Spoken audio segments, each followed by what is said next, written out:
What's up, everyone? Welcome to GameFace episode 76, a very special episode of GameFace today, Matt. A bicentennial episode. Yeah, exactly. The spirit of 76. As you can see, we have the Nintendo Switch here. We're going to talk about Switch and Zelda out the yin-yang today.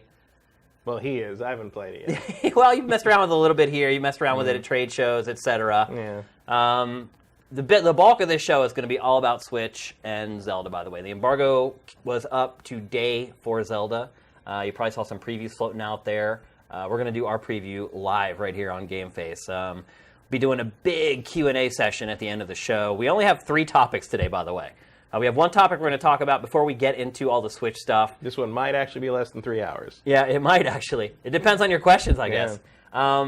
So we have one topic before we get into the Switch stuff, and then we're going to do hardware, and then we're going to do Zelda, and then we're going to do a big Q&A session with you guys. We're literally going to let you guys ask us to do whatever you want us to do with the Switch. All right, well... Within the parameters of the documentation that I've received from Nintendo. Oh, yeah. Here, the rules.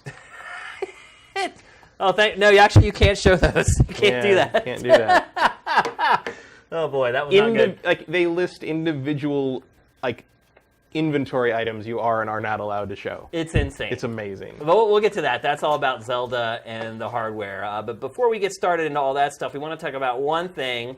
And I hadn't even originally planned to talk about this on the show, but then yesterday I played a game, and it really resonated with me, and I wanted to make sure that I brought it up. And that game is Ghost Recon Wildlands.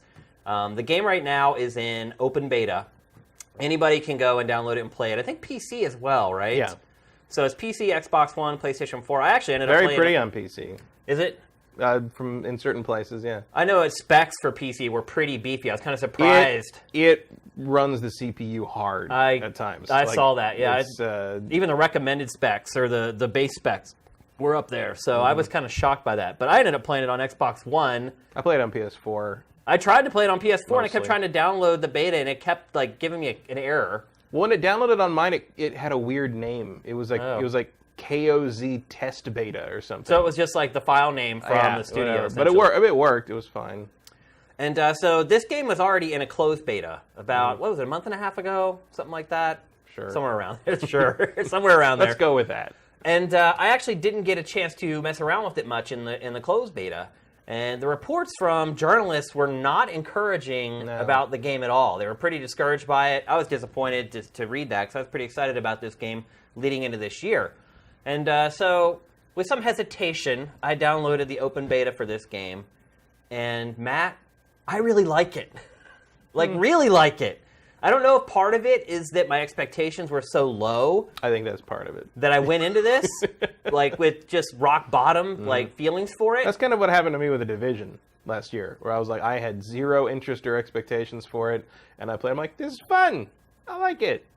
And I kind of had a similar experience with this. It was, another third-person Ubisoft online game that I didn't really care about, and it was fun. It's fun. I enjoy it. I played like an hour and a half before I moved on to something else, and I'll play it again. Until the beta. I don't know how long the beta runs. I think through the weekend. Just through the weekend, yeah. I'll play it again. I enjoyed it. And the reason I brought this into this episode, which is really supposed to be all about Nintendo Switch and Zelda, is that because the beta is running this weekend, and I want the people who watch the show to go and download it, because from what I can gather, it's pretty much the whole game. No, Does it cut off at a certain point? It's 2 sections of if you look at the map, it's like you've got this one section and then a second section, like they say in the little developer intro, knocking the Switch box around. Little developer intro, it says we've also, because I guess the section to the west, I think, was not open in the closed beta. Okay. So I think that's, if I remember the intro thing that the developer gives at the beginning when you first started up, I think they added that for the open beta. And then if you pull back on the map, you're playing on 1/16 of the full map. It's huge. The world is gigantic. Yeah. See, so now I understand. I think I understand where the negative press reactions to this came from in the closed beta, because if you're sick of the Ubisoft open world, here's a map crammed with 5 billion little nitpicky things to go pick up and collect and look at.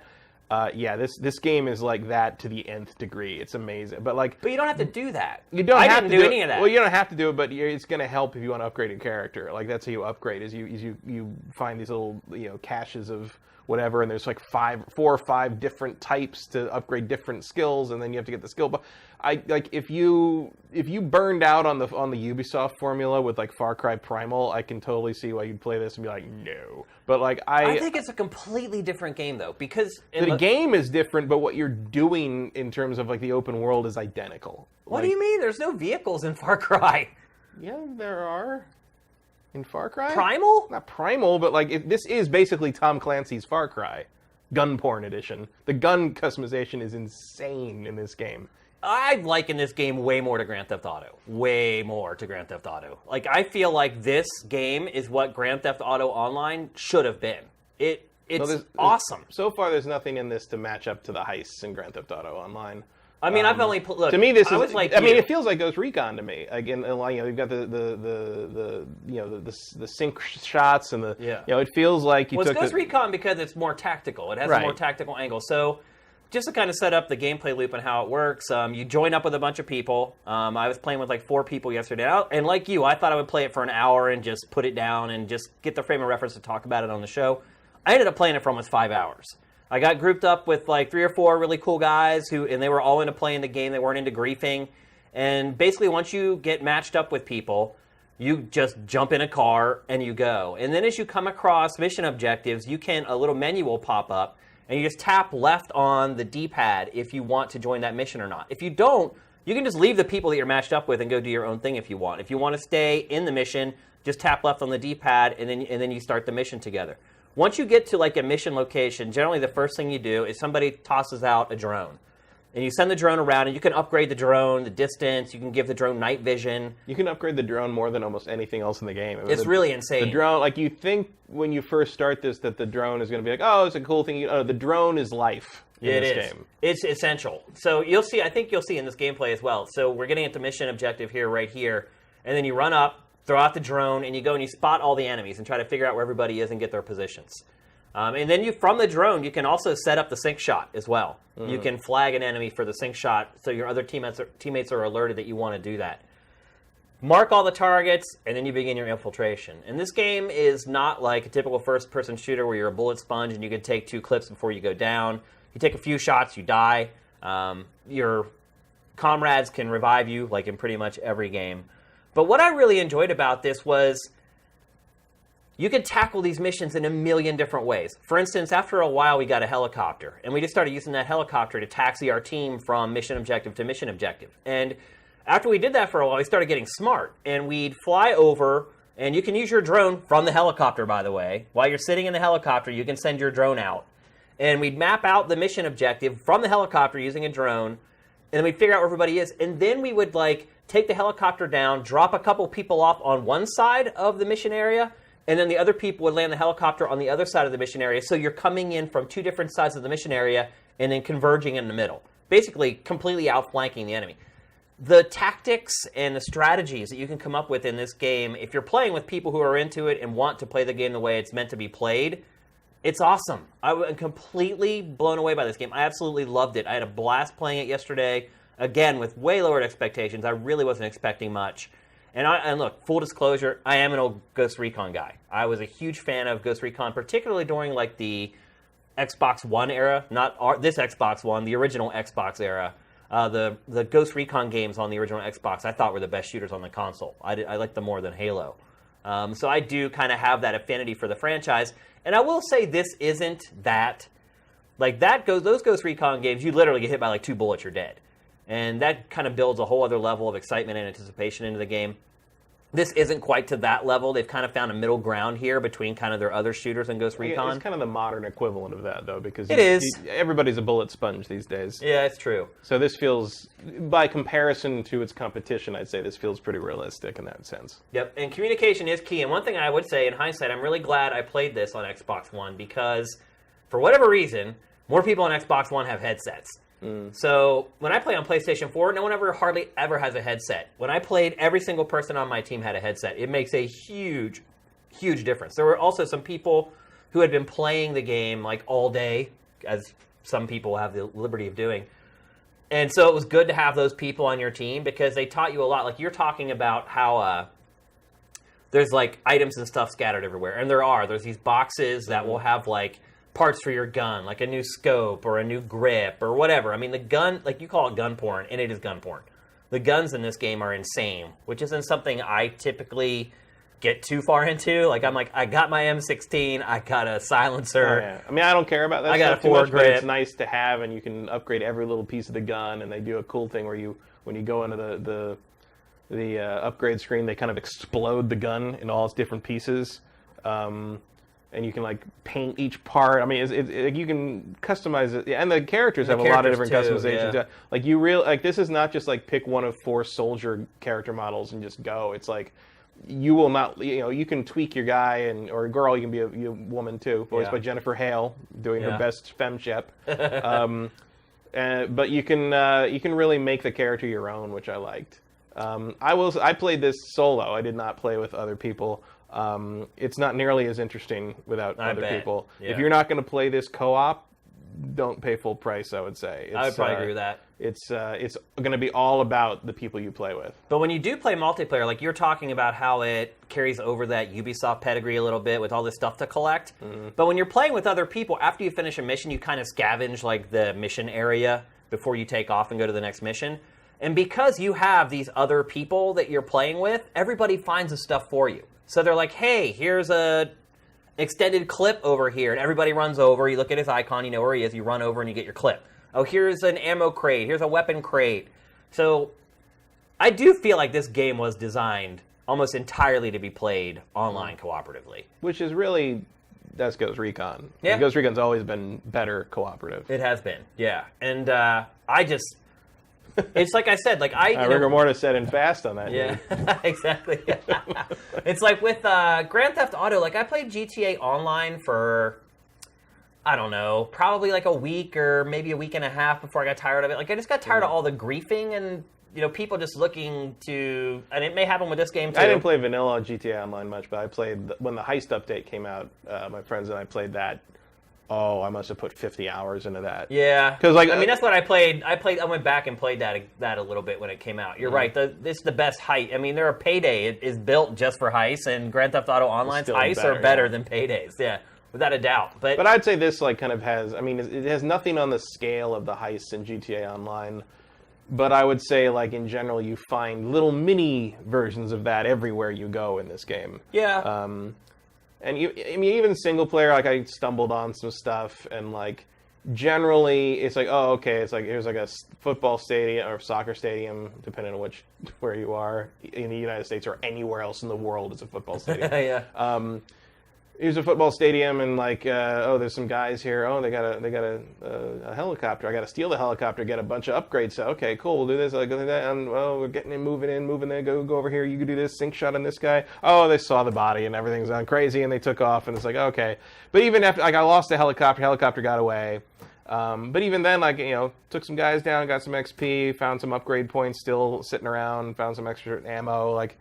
Wherever you end up is going to be some reason to do something there, and it's going to unfold differently than you predict it will. I promise you, one way or the other. And when a mission goes awry, they start calling it backup. Yeah. And the backup are like these purple elites, and that's the other thing. The enemies are all rated with colors, and so you see purple guys coming. It's like you better hunker down. Well, the purple guys are basically the cops, right? Like they're the federales, I guess. Like they're and they'll keep coming. Like you gotta take some guys out and get the hell out of Dodge, or you're just gonna get overwhelmed. I learned that one the hard way. But I thought the netcode was good. I really didn't face any lag or anything like that. Well, I've been playing For Honor, so anything is good netcode wise to me now. So. I never got dropped out. I mean, it's a beta. I never got dropped out of games or anything like that. Like, it seems like it's already solid. The game's visuals, okay, they're serviceable.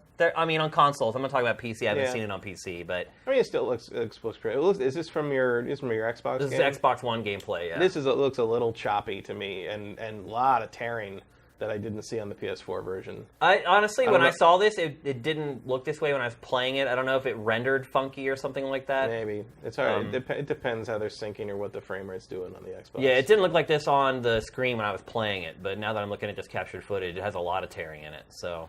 That can be a problem with the capture, not the game. It could be, yeah. So I would not hang it on the game.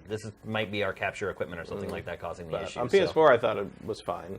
And I mean, look, I like reflections in muddy puddles. Like that's one of the things. It's one of those like realism elements, and I'm just like, I never thought they'd look that good. I don't care how bad the rest of the game was. The muddy puddle looks great. Yeah. See also Battlefield 1. Yeah. I'm having a blast with this game, and I just wanted to make sure I brought it up to you guys on today's show, so you guys can all go download it and try it for yourself.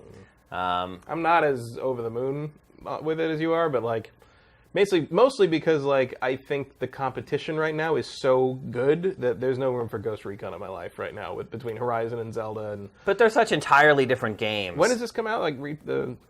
Like March 3rd or March 7th, I think it is. 7th? Yeah. Okay, so I'm going to be deep in the Horizon and the Zelda when that's done with. It's Mass Effect time, and then we're going into Persona 5. Like, Ghost Recon might be my July game at this rate. I like it, but I've just got other things to play right now. It is a completely different feeling that you're going to get from those other games. I mean, there are some people who won't play a game like Horizon or a game like Zelda. They like games like this. And, well, that's their problem.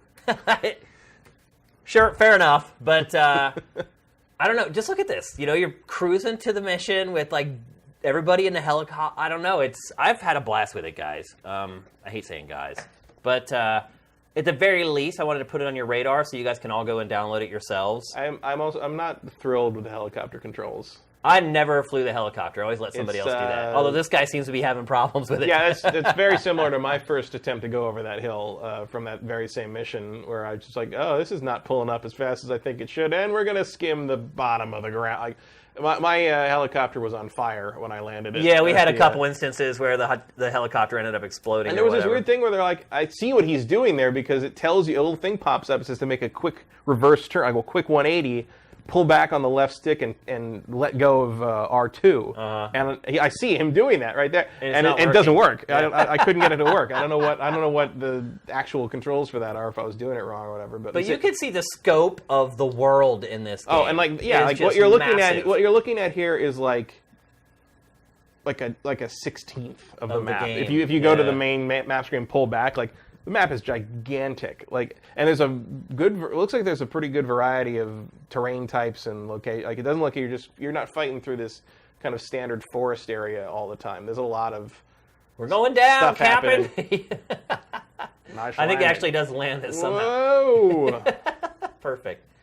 But and I'm real good at landing on civilians. I kill bystanders like you wouldn't believe. I mean, maybe a little true to life, I guess. But yeah. I even had we'll see things like I was driving along the road, and there was two bad guys were holding up two civilians with the guns on the side of the road, and I'm like, oh, we're gonna stop and deal with that. We get out, pull the thing. I'm like, okay, sync shot on the other guy. Got the one guy, aim at the one guy, and fire. And right as I fire, the guy I'm aiming at turns and looks.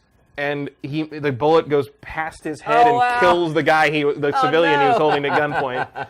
And the guy and my teammate goes, "Why'd you shoot that civvy, man?" And I was like, I will say I'm very impressed by the incidental dialogue in this game, because they've got tons of things, and they're very reactive to what's happening, and they'll talk about that guy by that specific environmental detail and stuff. And my favorite was when you have to use the binoculars or the drones to mark everybody as much as you can if you want to have any kind of situation awareness going into these firefights.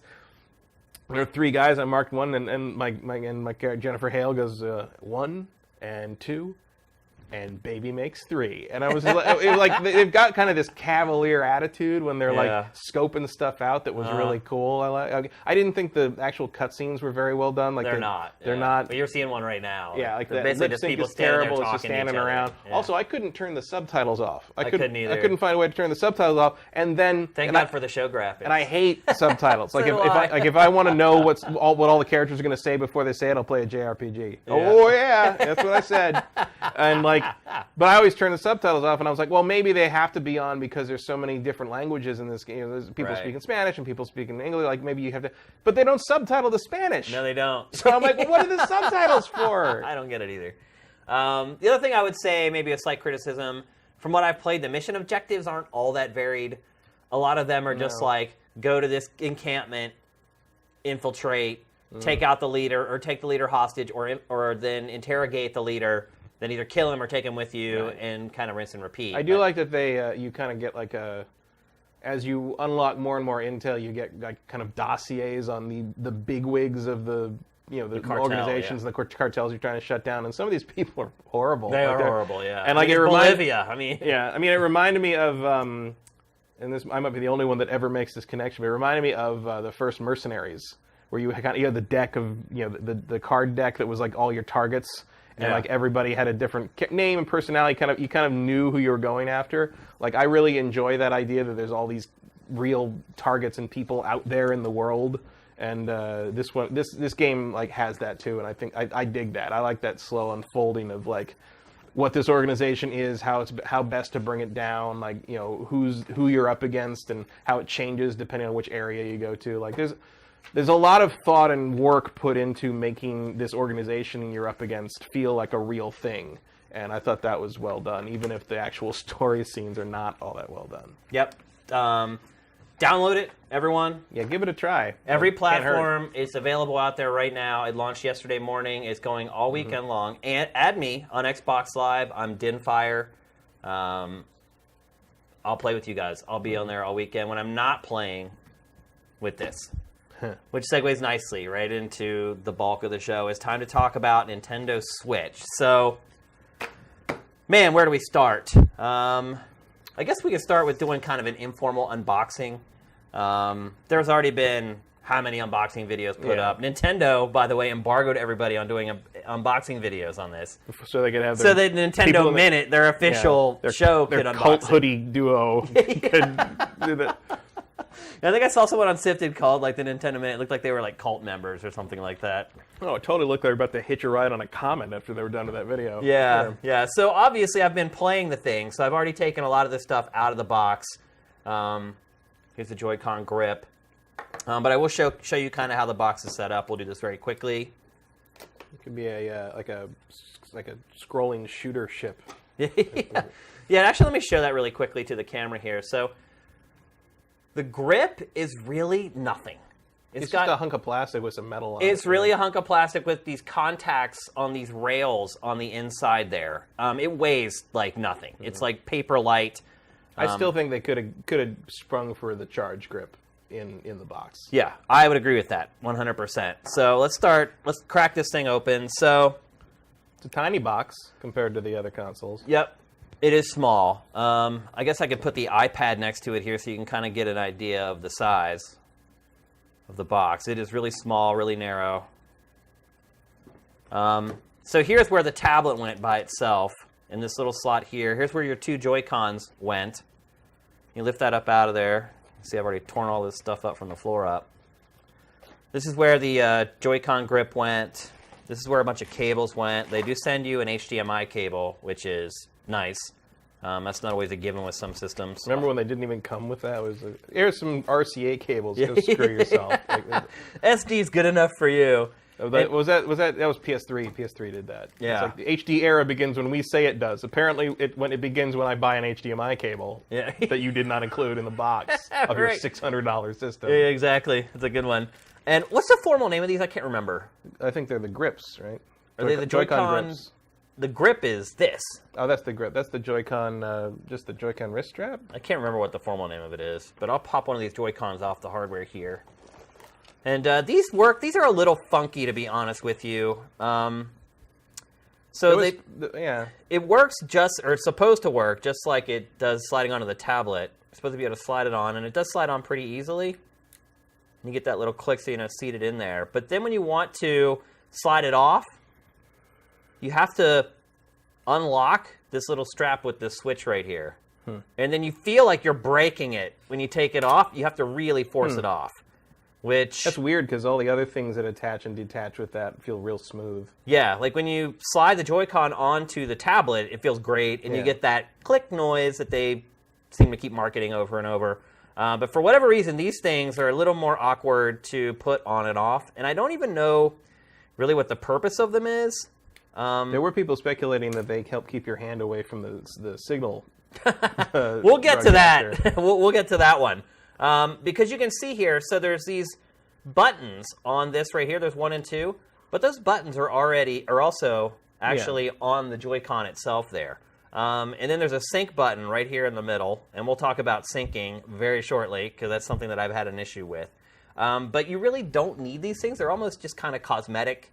I guess they're mainly if you're doing the 1-2 switch style stuff and you want a wrist strap so you don't... Well, it's probably Nintendo covering its ass with this wrist strap. Because remember with the Wii, it didn't launch with the straps really, and then they made a big push for them, and they released those weird... stuff through their TVs. They released those weird like jelly things that you could put over the Wii remote. The Wii condoms. Yeah, basically. Yeah, that's what they were. So, that's a Joy-Con, and I still don't know what the official name of this is. Maybe somebody in chat.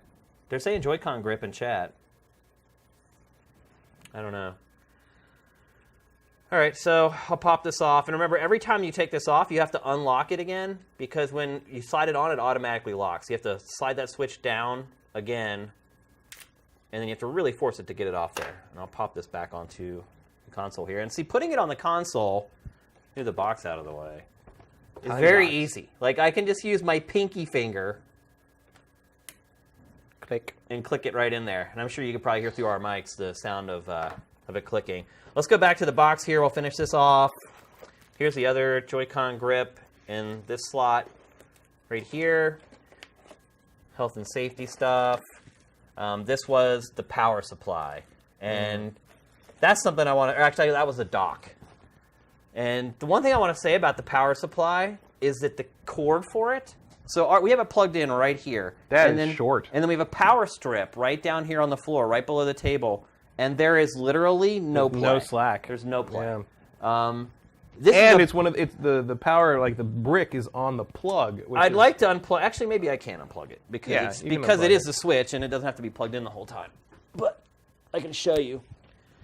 So here's the power supply. It doesn't have like a brick per se, but it does take up like a good bit of space if you. I'm gonna have to rearrange my power strip for my entertainment center for that. This is a big problem. I'm going to plug this back in. This is a big problem for me because having this system plugged into inserted into my entertainment center, the cord is not long enough to get the power from the system or from the wall or from the power strip into my entertainment center. Wow. I can probably use an extension cord of some type. I have no idea why I would make the cord so short. This is the Nintendo way now, judging by the controllers in the Classic. I guess, yeah. With the NES Classic, you're right. Those really short cables as well. I don't get it. But it has been a big issue for me trying to get it set up in my entertainment center. The other problem is, and I can put this box away now.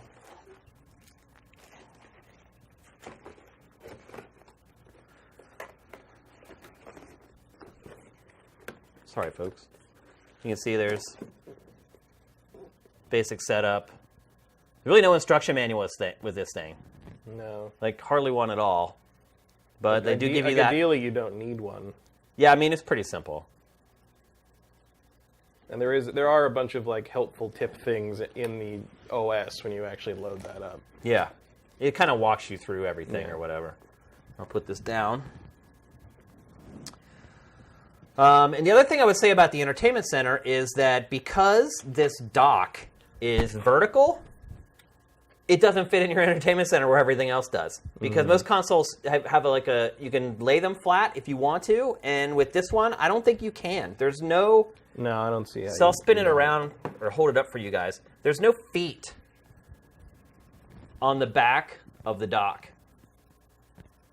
So you can't lay it flat, and there's no feet on the front of the dock either.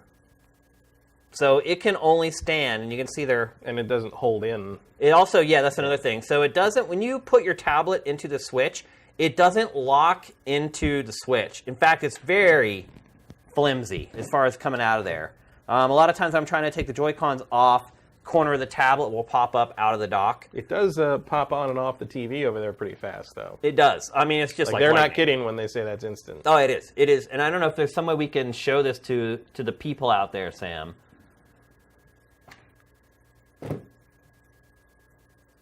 Pretty quick. Pretty good. Yeah. Yeah.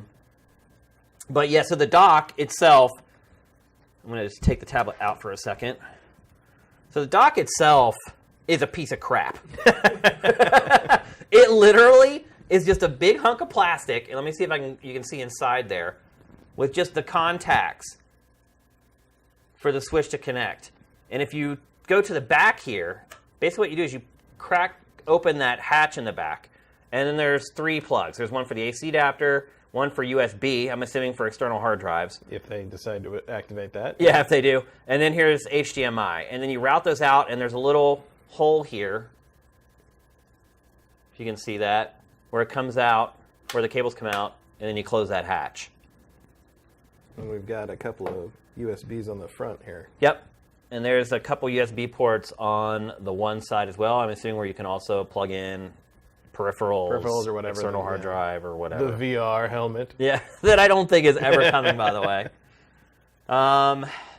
Let's see, what else can I tell you about it? Maybe put the iPad right next to it for for a good size. That's a good idea. So here's the It iPad. just collects lint. It does, yeah. So here's the iPad next to the Switch tablet. That's an iPad mini, right? Yeah, that's a mini. So it's pretty big. For a handheld, it's pretty big. It has thin, but wide. Yeah, and I'll show you the side angle there. You can see how thin it is.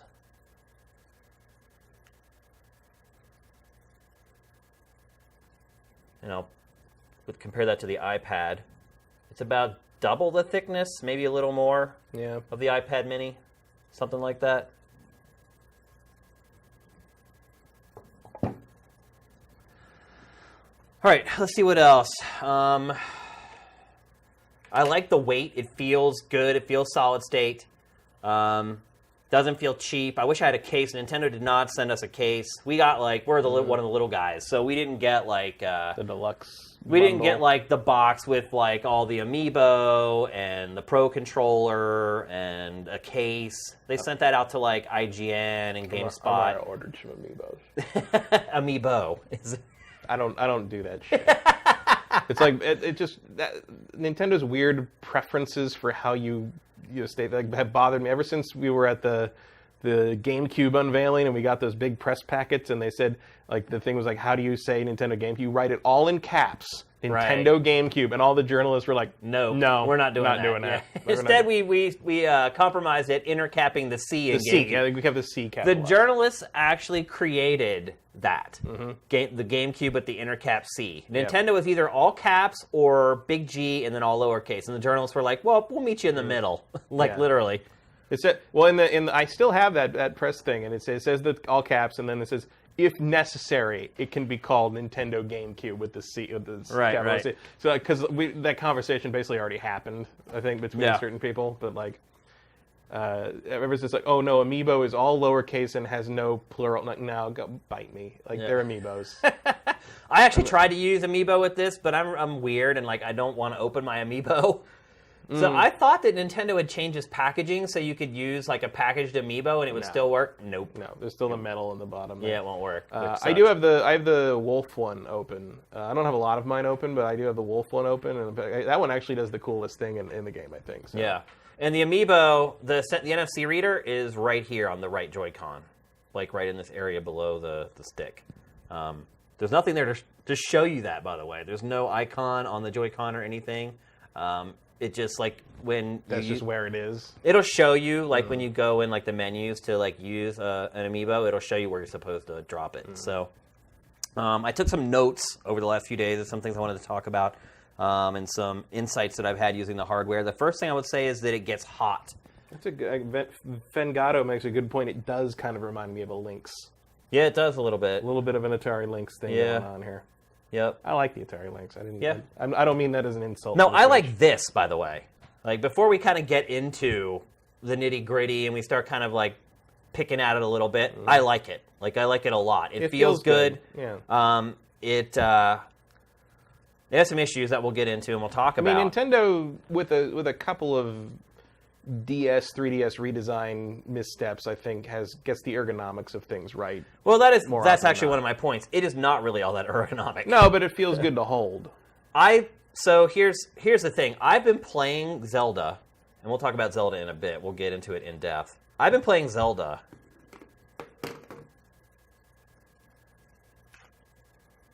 There's a kickstand, by the way. I'll show you that. So the kickstand is made out of plastic. And you have to really force it to get it open, which makes me a little nervous because it is really, you can see there, really flimsy plastic. Well, I saw. And so if you're forcing it, if you have to really push, like you got to be careful you don't just snap it right off. Well, that's the thing is, because I saw a little thing in the OS with the help section, and that thing is the kickstand is designed to snap off. Oh, it is. If you push it too. So it's breakaway. Well, because there's an actual illustration where like somebody's putting it in, forgets to put it down and puts it in like this, so it's designed to pop off. Gotcha. Okay, that's good news. It does warn you though that if you do that too often, it could weaken the kickstand to the point that it wouldn't be able to hold the system up anymore. Gotcha. But if this is designed to break away, it's not like it's not going to snap like and be like. Oh, also, that's where the memory stick goes. Oh yeah, that's a good point. So that's where the SD card goes. I don't know if you guys see if I'll get it. SD card. Memory stick is Sony. That's the SD card slot is there Sony underneath the kickstand. And so the way I've been playing Zelda is instead of having them in the Joy-Con grip like this, which also the action of this is great and it works really smoothly. Instead of having them like this, I've been popping them off and just playing it almost like the Wii with a nunchuck. So I've been playing Zelda like this. And what I love about it is, and what I liked about playing Wii games with the Wii Remote and the nunchuck, is that you can sit in any position you want. So I can play Zelda like this. I would never do that. But when I'm sitting on the couch, and like I'm sitting sideways on the couch, and I got one hand like down here, and I got another hand like kind of sitting on a pillow, like you can play it.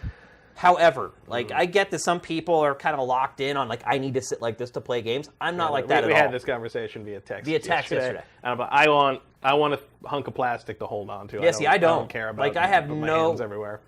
I mean, even if it's just. I do not have a pre-order for the Pro controller, but I will pick one up if I can find one because I would rather use that. Nintendo didn't send us one, so we have to make do with what we've got right now. But I love it. Like even if it's not having your hands this close together, because the grip. It is really close together. I just when I play like that, I feel like a little deflated in terms of like because I remember when I started really getting sick of Twilight Princess on the Wii. Yeah. I played it like that. I just like had my hands at my sides and I was just like flicking it was just like I was not even moving. Like if you looked at me, I could have been asleep. That though. It just sucks all the interest out of me. I guess like my like position is important, I guess. Posture. I mean, even if you don't want to go in extreme positions, just the ability to have it 16 inches apart if you want. Yeah, I guess I just holding them it's fine. I'd rather have something I rest my hands around. Like they're a little small for my taste. The Joy-Cons feel great. I love them. Like the play on the buttons and the play on the buttons are basically the same as the Wii U buttons. More or less. It is a little weird to not have like a D-pad on the left one. It's like instead of the D-pad, you have these 4 buttons. I mean, if they do a D-pad left Joy-Con, I will get it for Street Fighter probably. And the other reason they did this is so that so they can sell you another. So you play with this one, I play with this one. You have an analog stick and buttons, and this is really awkward, by the way. Imagine playing a game like this. Well, now look at this. We'll now do the shoulder buttons. Yeah. How do you even do that? Like, that's all marketing bullcrap, in my opinion. No one is going to play a game that way. No. Maybe if you're at the basketball court. Right. Which is even funnier, though, when you think about it, because good basketball players tend to have really big hands. Yeah. To hold the ball. Right, yeah. Like, I just can't. It's not going to work. Imagine Shaq trying to play with one of those things. Yeah, exactly, dude. This is like the size of one of his fingers. But the Joy-Cons feel good. They actually, even though they're really small, they do have like a little bit of like a good weight to them. They feel good in your hands.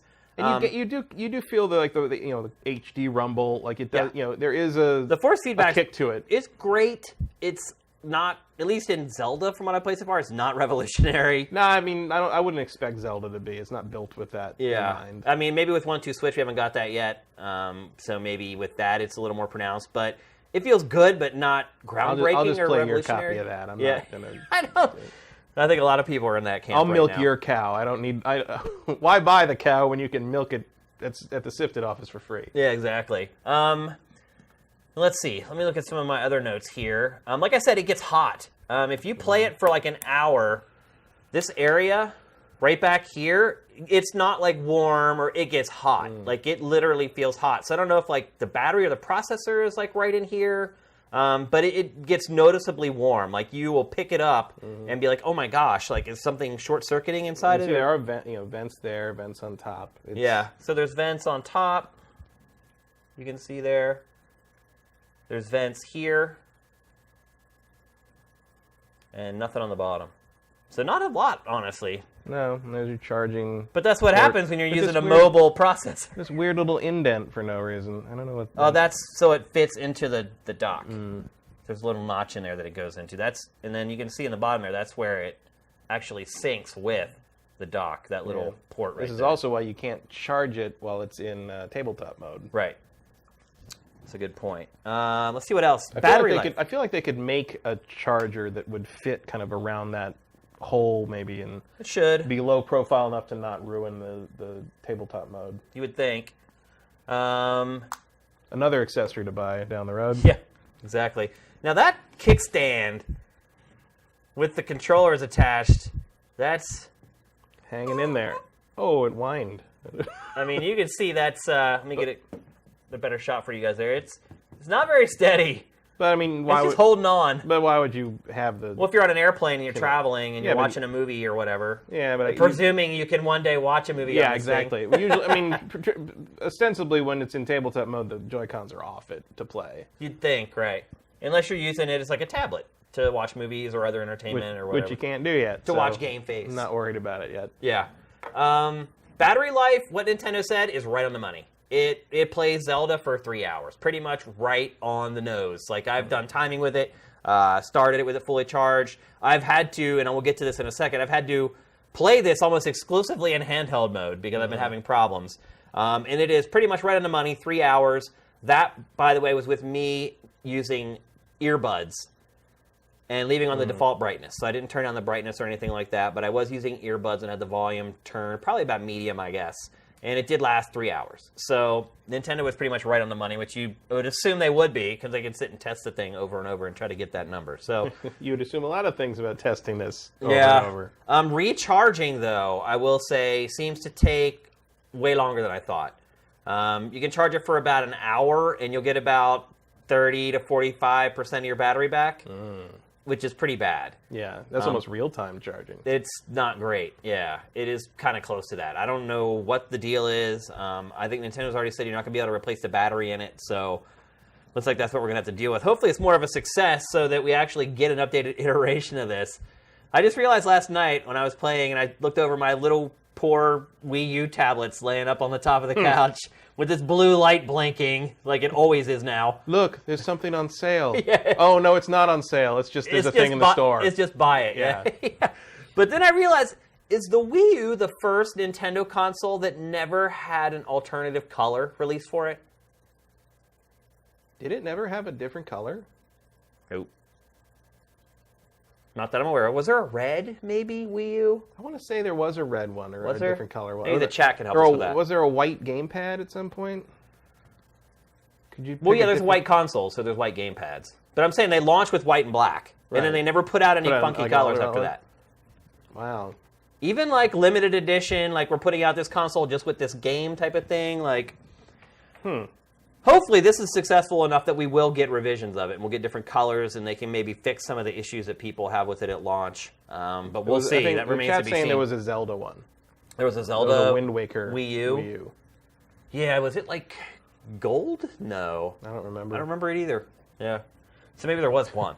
But in comparison to the post Super Nintendo era, like usually it's like you could have every color of the rainbow in N64s. Yeah. Oh yeah. I mean, and it worked. Like GameCube, there were tons of colors for that too, especially in Japan. Like, remember the phase that Nintendo 64 went, because it was the 90s, where everything was like, there was that period where they're all translucent neon colors. Like the green one, the green one, and the pink one, and We didn't get any of that with Wii U. Maybe we'll get it with Switch. I mean, they're already putting out different colors of the Joy-Cons to give people some. I'm glad Nintendo sent me the all gray one, by the way. Yeah, I ordered the gray one. I did not want the one with the red and the blue, unless they would sell it with blue, Like, I hate having, like, the two different colors. Yeah.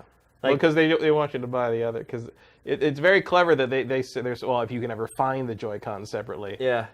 They're selling blue, and they're selling red, and they're selling blue and red in the opposite colors that come with the system. Because they know. Yeah. They know what you're doing.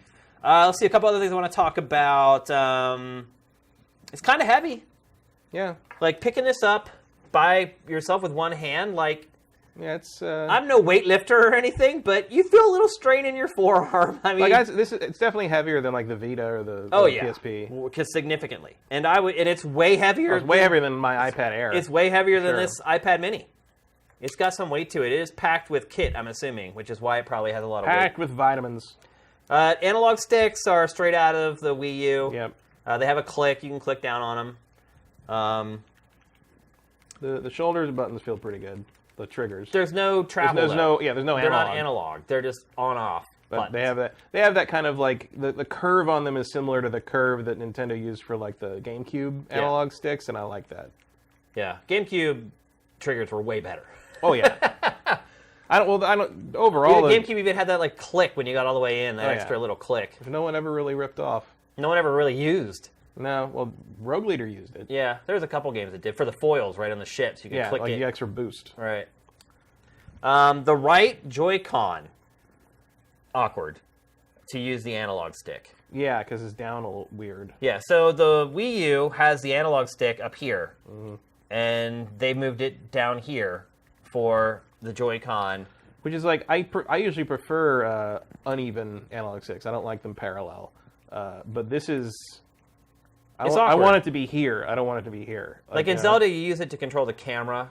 And Zelda is odd in that it's one of those games where you actually do have to control the camera. I never realized how games have abandoned like manual camera control until you play a game that basically relies on you to do it almost 100%. Unless you're Dark Souls or The Last Guardian, the camera pretty much takes care of itself. Yeah, games just don't do it anymore, and Zelda does. And so you have to use this right analog stick all the flipping time. And it's awkward. It's like you're playing like this. You got to bend your thumb down, and then you're kind of going like this, unless you want to shift your whole hand down. So again, why I want the Pro Controller. Yeah, and again, I wish Nintendo would send it to us, but which as I understand is smaller than people thought it was going to be. It might be a hand cramping situation. I mean, it's about the same size as that. The grip is really. I mean, it's like you got your arms locked in, like to use this thing. It's not like a really wide controller like a lot of the other controllers on the market. Compact. I will say one thing. Have they announced how much they're selling extra docks for? $90. Oh my god, dude. That is a huge ripoff. Yeah. I mean, $90 for that thing? Well, it's like, how does this cost more than the Joy-Cons? Yeah. This thing, I bet you, cost them like $4 to make in mass. It's basically the charger and a pass-through. It's nothing. It's just plastic with a couple ports. $90? That'll come down. I think they'll bring the price of that down eventually. It would have to. I mean, I would hope so. Already talked about same buttons as the Wii U. Power cord, really short, no brick. Doesn't fit entertainment centers. The material that the tablet's made out of is slippery. If you have really dry hands, this thing slides like right out of your hands. If you have sweaty hands or your hands are a little moist, I hate that word, it does grip okay. But otherwise, it is really slick. There's not a lot of grip to the fit and finish on the Joy-Cons or the back of the tablet. I think those are all my notes. Oh, no. And I would definitely, I mean, it should be a no-brainer, but like if you're going to take this thing out of the house, you need a case for it. You do. Like I would not just throw this thing in a bag. No. It would snap. Yeah. I brought it in a T-shirt. I wrapped a T-shirt around it before I threw it in my bag. The other thing I want to bring up that really bothers me, that may not bother anybody else, is that the headphone jack is on the top. So you can see the headphone goes on the top. So when you play it, you have to send the cord around the bottom or behind it and then out from behind.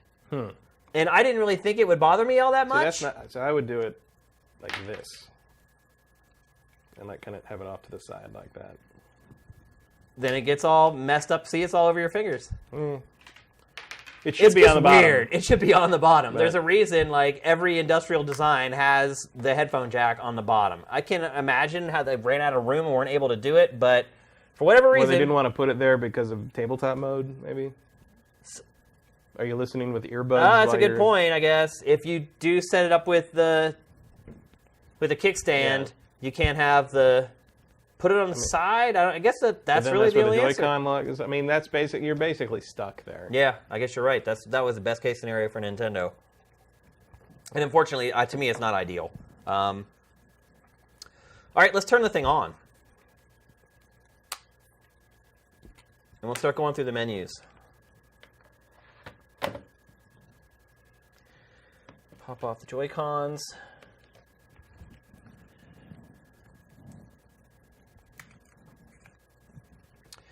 Hopefully they sync. So you guys have probably heard stories about Joy-Cons having problems syncing. And I'm actually having that problem right now. They will not sync. Because we weren't having the problem here earlier. Okay, we got it up. So I'm sure you guys have all heard about the syncing problems with the left Joy-Con. I have been having major problems with this, worse than everybody else. So some of you guys may have watched a video that YouTube channel GameXplain did, where they were blocking like the parts of the Joy-Con with their hand like this, and it was setting the signal awry. My problem wasn't that at all. My problem was they just would not, by the left Joy-Con, after I got 5 feet away from the console, will not sync in my living room. It still will not. I tried this right before I came here and packed everything up. I've been dealing with this for like 3 days now. The left Joy-Con will not sync after I move 5 feet away from the dock in my living room. So I bring it in here. I set everything up. It's not like you can move it closer because of the cord. So on the inside of the Joy-Cons here, there's like there's 4 lights. So when you go to sync it, there are 4 lights. It seeks. Now look, my left Joy-Con just dropped. Not doing it, yeah. And the system turned off. What happened? I don't know, it turned off.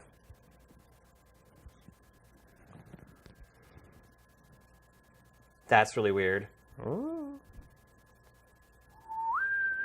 There's back on. Okay, let's try to sync them again. So there's the right one. It synced right away. Here's the left one. And it synced right away. So they're both synced now. You have the green lights. And I'll get up and see if they're going to stay synced.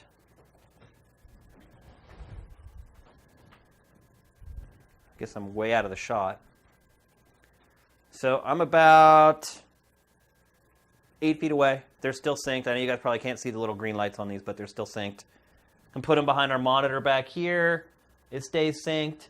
And this is where I don't get the whole issue that GameXplain had, because I can block these and they work fine for me. We did pull up the little analog, like demo mode, test mode, and like we covered it with our hands, put it behind the TV, no difference, nothing. But in the sync problem, we just haven't been having the sync problem here. I don't know what the difference is. So at home, it will not work for me. And look, I do have an entertainment center with tons of stuff in it. I have a big plasma TV. And we got a bunch of stuff here, too. Yeah, I mean, look. It's not like we're in an electromagnetic-free zone. That's a good point. Like, right now, we have 3 cameras around us, 2 lights, a monitor right here, a TriCaster running there, a sound mixer, a monitor running there. 3 phones, the iPad. So there should be plenty of interference here. And it's working great. It's working fine. In my living room, where I do have a big TV and a receiver and we have a Wi-Fi. There's Wi-Fi in here running around with phone. Why does it not work in my living room? Because I've done everything. I've experimented with this thing to try to get it to work, because I've had to play Zelda in handheld mode exclusively. I cannot play it on the TV. And I've tried everything. I've tried turning off everything but just my TV and the receiver. I've taken my cell phone and put it in the kitchen so it was away from... I've done everything. And literally, I can watch it. I'll watch the light and take step back. And when it gets to about the 5 or 6 foot range, gone. And it's not like with everybody else where it's like it's spotty and like it'll catch and then it'll go. It's just gone. It doesn't work at all. So I don't know what it is, Matt. I cannot figure it out. And I reached out to Nintendo about this. Nintendo said they're looking into it. They're going to get back to me. That's the last thing I heard. That was yesterday, around midday, I think it was. I was actually texting with you whenever they finally replied to my email. They said they're looking into it, but I haven't heard anything back from them. I saw some people on Twitter saying, "Oh, I have a buddy who works at Nintendo saying it'll be fixed for launch." Like, we don't know that. Yeah. They're telling the press we're working on it. Right. There has been no it's going to be fixed commentary from them at all. There's really no word from Nintendo at all about this. Like, they recognize to me that they know it's an issue and they're working on it, and that's the official word right now. So whatever anybody else tells you about having a brother's, cousin's, roommate's locker mate working at Nintendo, the journalists are in direct touch with Nintendo, and they have not given us an update on this yet. So that's the facts, Jack. Let's go through the menus here. And I'm very happy. I made it stay here to play Zelda now because I can actually play it on a TV screen instead of having to play it in handheld. And look, I'll say one thing I will say before we get into our discussion about Zelda is Zelda looks better on the tablet than it does on my TV screen. I'm not surprised by that. And I have a 1080p plasma. And it looks better on the tablet in 720p than it does in 1080p on my TV. Smaller screen, at that resolution, running native. My TV is 65 inches, so it's big. So it's not like a little one. But Yeah, so I think we have pretty much the same TV. Yep. So yeah, I mean, that doesn't shock me. Like, it's going to look a little sharper on a smaller screen running in native resolution. Okay, so unfortunately, I cannot show you guys Zelda today. They will not let us stream it until the review embargo is up. And that is, I believe, March 1st. I think we have 2 days before the system comes out, where we'll be able to put up our official review of the system and our review of Zelda. So let's start going through the menus here. Here's news. As you guys know, the eShop will be live at launch day. It is not live yet. If you click on it, it just basically does nothing. Latest news direct here, Nintendo Switch. I don't know what this is. Is this going to be like the new blue light flashing on Probably. the Wii U? I'm guessing that's what it's going to be. All this stuff is really quick, really responsive. Here you can see the tabletop mode there. If you go down to the back, no, back out. Down in the Oh, tabletop here you go. panel. Oh, yeah, there it is. You can see the cat freak out that he's about to break the That is great. It looks like I drew that cartoon. But it says in this section here, like, it'll pop out. You can pop it back. Probably pop it back into place. Yeah, if you accidentally knock the stand off, you can probably pop it back into place. But don't do that too often or it will weaken the stand. Amelia. Who's Amelia? I don't know, but she wrote all these things. She signed all these things. Let's see. Playing on the big screen. It just basically shows you. Again, why do you keep inviting Bowser over? Yeah. Like, I feel like that's not going to end well, one way or the other. Looks like there's just, I mean, like I said, there's no instruction manual with this thing, so it looks like this is the instruction manual, just built into the console, essentially. Yeah. Questions. Don't call us, we'll call you. Amelia. So let's go back. That's the news. eShop, like I said. Nothing there. Update, there's no update yet. Album, so you can take screenshots with the Switch. I honestly have not figured out. I've done it on accident. Is that button. That's the power button. This is the screenshot button. Oh, it's a screenshot button. So there's a little button there below the other buttons. Unable to take a capture now because I'm already in the menu. What if you want to do an infinite capture of the same screenshot? Not happening. No word on video yet. Just stills from the game, or from games, or from the UI, obviously. Controllers. Basically, you can change the grip order. I don't even know what that means. Oh, I guess so if you have, like, 4 Joy-Cons. Yeah, I guess if you're mixing them up and you're sticking them on the different grips, you can decide which one's which or something like that. Yeah. Just to say, I guess. Just imagine, like player order. If you're playing 4 players and you've got 8 Joy-Cons floating around, like, that's. Yeah, so you're switching it between horizontal and. Yeah. Between NBA mode and milk the cow mode. And it won't go back. Press A when you're ready. I was hitting A. Press L and R on the controller. There you go. This is something I've been going back and forth with this left Joy-Con dropping out, is like the game will just stop and that menu will pop up and it'll ask you to squeeze both of the triggers together, and once you do, it'll let you press A, and then they're basically synced with the console again. So it's been something that's kind of kept me from going forward with it over the last couple days. Obviously, pair of new controllers, we know what that's about. System settings, airplane mode, screen brightness. Like I said, I kept the screen brightness on its default setting from when I got it out of the box. Sleep mode. Sleep mode's kind of cool. There's an Easter egg with sleep mode. If you wake it up out of sleep, basically you have to hit a button 3 times in a row. And these 4 face buttons, depending on which one you use to unlock it from sleep, it will fire off different old school, like retro Nintendo sound effects. So it's a cool little Easter egg there. The parental controls on this system are like handled with a crazy app. Like it's like next level parental control. Like you can see right there, like in the little cartoon or whatever. You can really monitor what your kids are doing on this. I like that you can set a timer. Oh yeah. So, like I'm like, I hope you get to that save point, Junior. How rough would that be, man? If it happened like right in the middle of a boss fight or whatever. Internet obviously doesn't work yet. Data management, you can see there's 26 gigs free after the OS is installed onto the system. I do not have a micro SD card in the system yet. I believe micro SD cards come up to 256 gigabytes right now. The system, I think, will support 2 terabytes or something. Yeah, once those come out. Which may never happen. But right now, 256 gigs is the most. I cannot imagine a scenario in which I need 2 terabytes of storage on the Switch. Yeah. And if you guys are on Sifted, you probably saw a couple days ago that you can now go and claim your ID for Switch. And so I got my name that I have across everything, which is Dinfire. Mii's, there's some new features for creating Mii's, but it's still mostly the same. There's me, the one I created. Looks pretty remarkably accurate. Yeah. There's like new hair colors, like you can change the hair color green or whatever, but otherwise these look pretty much exactly the same as the Mii's that were on 3DS and Wii U. I wonder how much longer they're gonna, continue this Mii thing. I mean, I like the Mii thing. I just wish they would upgrade like the quality of them. They still look so lo-fi and low rent. Like, I don't know. I also wonder too if I'll be able to transfer all my Mii's over from my Wii U, because I have like a huge Mii collection of like celebrity Mii's. Where back when the Wii first launched, people were going and creating like celebrities using the tools, and I'd literally have like hundreds and hundreds of celebrity Mii's. So I'm hoping I can transfer those over.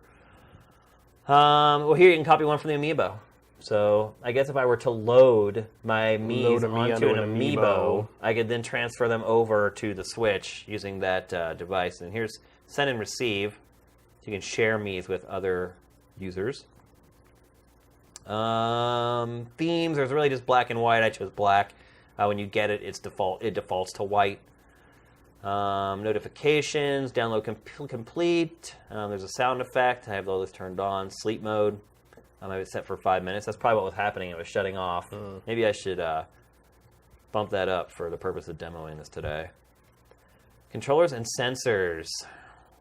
Vibration. Here's the calibrate the control sticks thing, which you saw Game Explain showing off.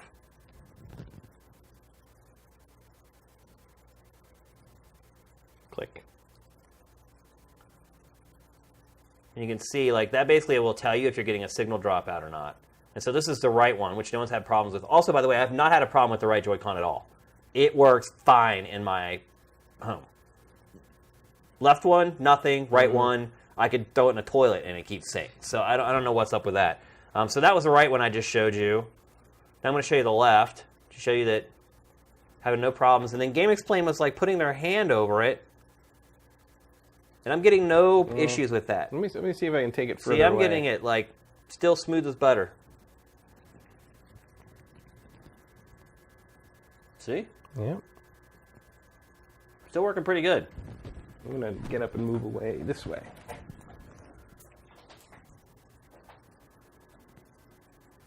Now you get a little bit of, now it's starting to break up. There it is. So right now, Matt has it, like, between his knees, facing away with his like hand blocking it with completely my covering. body. Blocking it with his body, and now you're getting a little bit of that breakup. But like I said... Now it's not blocked by anything. Yeah. Now it's blocked by my hand, and it's fine. Now it's behind my back. and you can see it starting to break up. And it's not working too well. So there's definitely something. But that doesn't seem like the problem you're having. It's not the problem I'm having at all. It's some kind of interference. There's definitely a problem with signal strength with this. Yes. Some people had said that maybe the right Joy-Con is a daisy chain, and the right Joy-Con is the first in the chain, and then it's trying to pass the signal off to the left. Seems like a really weird way to do it. It does seem like a really weird way to do it. I don't really believe that idea. I think people are just like, what the hell? Like, why would a new system launch with this problem? One way to test that might be able to set it up so that is the only controller. So like the sideways mode, and then try to do the same block it with your body thing and see if that does the same thing. Yeah. There's something wrong. I mean, I have every system under the sun I should not in my be able, living room with wireless controllers. They all work flawlessly. Yeah. I've not had a problem with any other controller ever in my living room. And this left Joy-Con will not work in my living room. So there's something with it. Like, I don't know what it is. I haven't figured it out. I don't know if Nintendo's figured it out. So it looks like you won't have a tremendous problem if you can sit close enough to the system. Right. Yeah, if you can sit right next to it, it shouldn't give you any issues. Because, like I said, even my left Joy-Con was working within 5 feet of the dock. So, I don't know. It's a conundrum, man. I really don't know what's going on. I've never seen anything like this before. It's like if you got a plug near your couch and a long enough HDMI cable to reach the TV, maybe you can solve it that way if Nintendo doesn't manage to fix it on day one. I mean, really, if this can be fixed through a firmware or a software update, it better happen. Like day one. I mean, that's a disaster out of the box. It's a problem, for sure. Let's see what else we got here in the menus. TV settings. Up to 1080p. No 4K. Surprise, surprise. RGB, screen size, burn-in reduction. I have it on because I own a plasma. And then TV sound. No surround. It says surround. Oh, there it is. So we'll just keep that on stereo for right now. Then system, didn't fire switch. This is all just mumbo jumbo. Mute when headphones are disconnected on. This is all a bunch of bull crap. So, there it is. Nintendo Switch. Completely blown out for you guys. I really don't know of anything else we could show. If we did have... It's under embargo. Yeah, if we did have the Pro Controller, obviously we could show you that, but we didn't get that sent to us. So, all we have right now is the Grip. So... we're going to take questions from you guys. If you guys can think of anything that we haven't covered already about the hardware, we'll take questions at the end of the show, and you guys can ask whatever you want, and we'll try to dig it up for you guys and figure it out. But now we're going to move on to talk about Zelda, the only game I was sent by Nintendo. And as we mentioned at the beginning of the show, and do not show an over-the-shoulder shot of this, Sam, this is the embargo notes for Zelda of what I can and cannot talk to you about today. Look at this. 3 pages. And it is so granular. It's Reminds me of those when Capcom would send those giant packets of like, don't show this, don't show that, do not spoil this part of this, the ending of this scene of that, and they're just like, thanks. I mean, honestly, after I looked through this today, or the other day, I was like, I'm not doing a preview. Like, because what it ultimately amounts to is Nintendo said, you can't show or talk about anything that we haven't already talked about or shown. Yeah. That's really what it comes down to. So any footage that you see floating out there today, it's all going to be stuff that you've already seen before. There really, may be... at this point, it's like, you know if you want the game or not. And if if you do, you're probably not going to be looking at previews because you're going to be in blackout mode. But you can't... Well, I guess the point I'm saying is you can. Like, there's nothing in these new videos that are going up today that's beyond anything that was already shown by Nintendo at E3 or whatever. And the numerous Treehouse streams that they've done and all that other stuff. So, as far as spoilers are concerned, you're okay. You don't have to worry about it. Wow, where do I start with Zelda? So, I've played now 6 or 7 hours, I'm guessing, because I've been playing it in patches and trying to figure out what the hell's going on with the Joy-Con. Probably 6 or 7 hours, maybe a little more. I've still not entered a dungeon. I've not played a dungeon yet. I think I'm okay saying that. I don't even know. It's like... it's so hard to follow these. I'm going to keep this right here, by the way, just to reference as I go along to make sure I'm not screwing up or saying something I'm not supposed to. I've not entered a dungeon. I have fought tons of shrines. Tons of shrines. And when you complete a shrine, you get a spirit orb. And You get spirit orbs in other ways, too. But the spirit orbs are basically the currency for the game. So they're what unlock things. It's so hard talking about this game under these embargoes. It unlocks stuff. It makes it so you can progress to new things. They are the gatekeeper, the spirit orbs. And every time you complete one of the shrines, and the shrines are like mini dungeons. We've seen it in all the demos the Treehouse has done already. There's like 140 of them or something like that. There's a ton of them, yeah. And a lot of times, like at least in the early going, one of the first things that happens after you get past like that first 20 minutes that they have shown before, you meet this gentleman who tells you need to go to 4 different shrines to collect these spirit orbs. And if you do that, then he will give you something that will help you progress. Man, this is so hard talking about this game. And so you basically have to go to these 4 predetermined shrines around the map and complete the shrines and get the spirit orb and then come back. And those first 4 shrines, actually more than the first 4, but those first 4 as well, when you complete them, you get not only a spirit orb, but when you first walk in, there's these crazy contraptions that will give you new powers. And by new powers, I say, let me see, what have they shown to make sure. Let me look at this list to see what I'm allowed to tell you about. This is insane.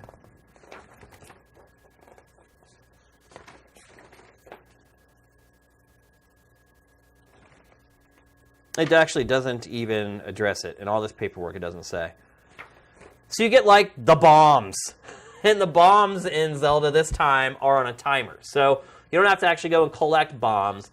You can drop one or throw one, and then you manually detonate it with the left shoulder button, which is a great tactic, by the way, because the enemies in this game are pretty aggressive. So once they kind of have like a zone that they hang out in, and then once you enter that zone, then they come after you. Like I've had enemies in this game like run after me for like a mile.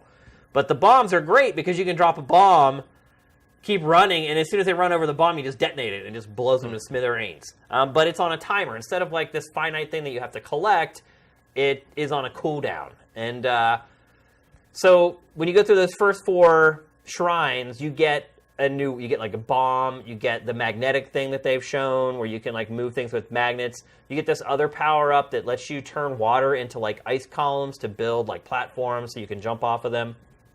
And after you go to those 4 shrines and you return back, then he gives you a very important item that helps you with traversal to get places you weren't previously able to get to. I don't know if I'm allowed to say exactly what it is, even though they've shown it many times in gameplay. I don't think I'm allowed to say how you get it, so I can't say what it is.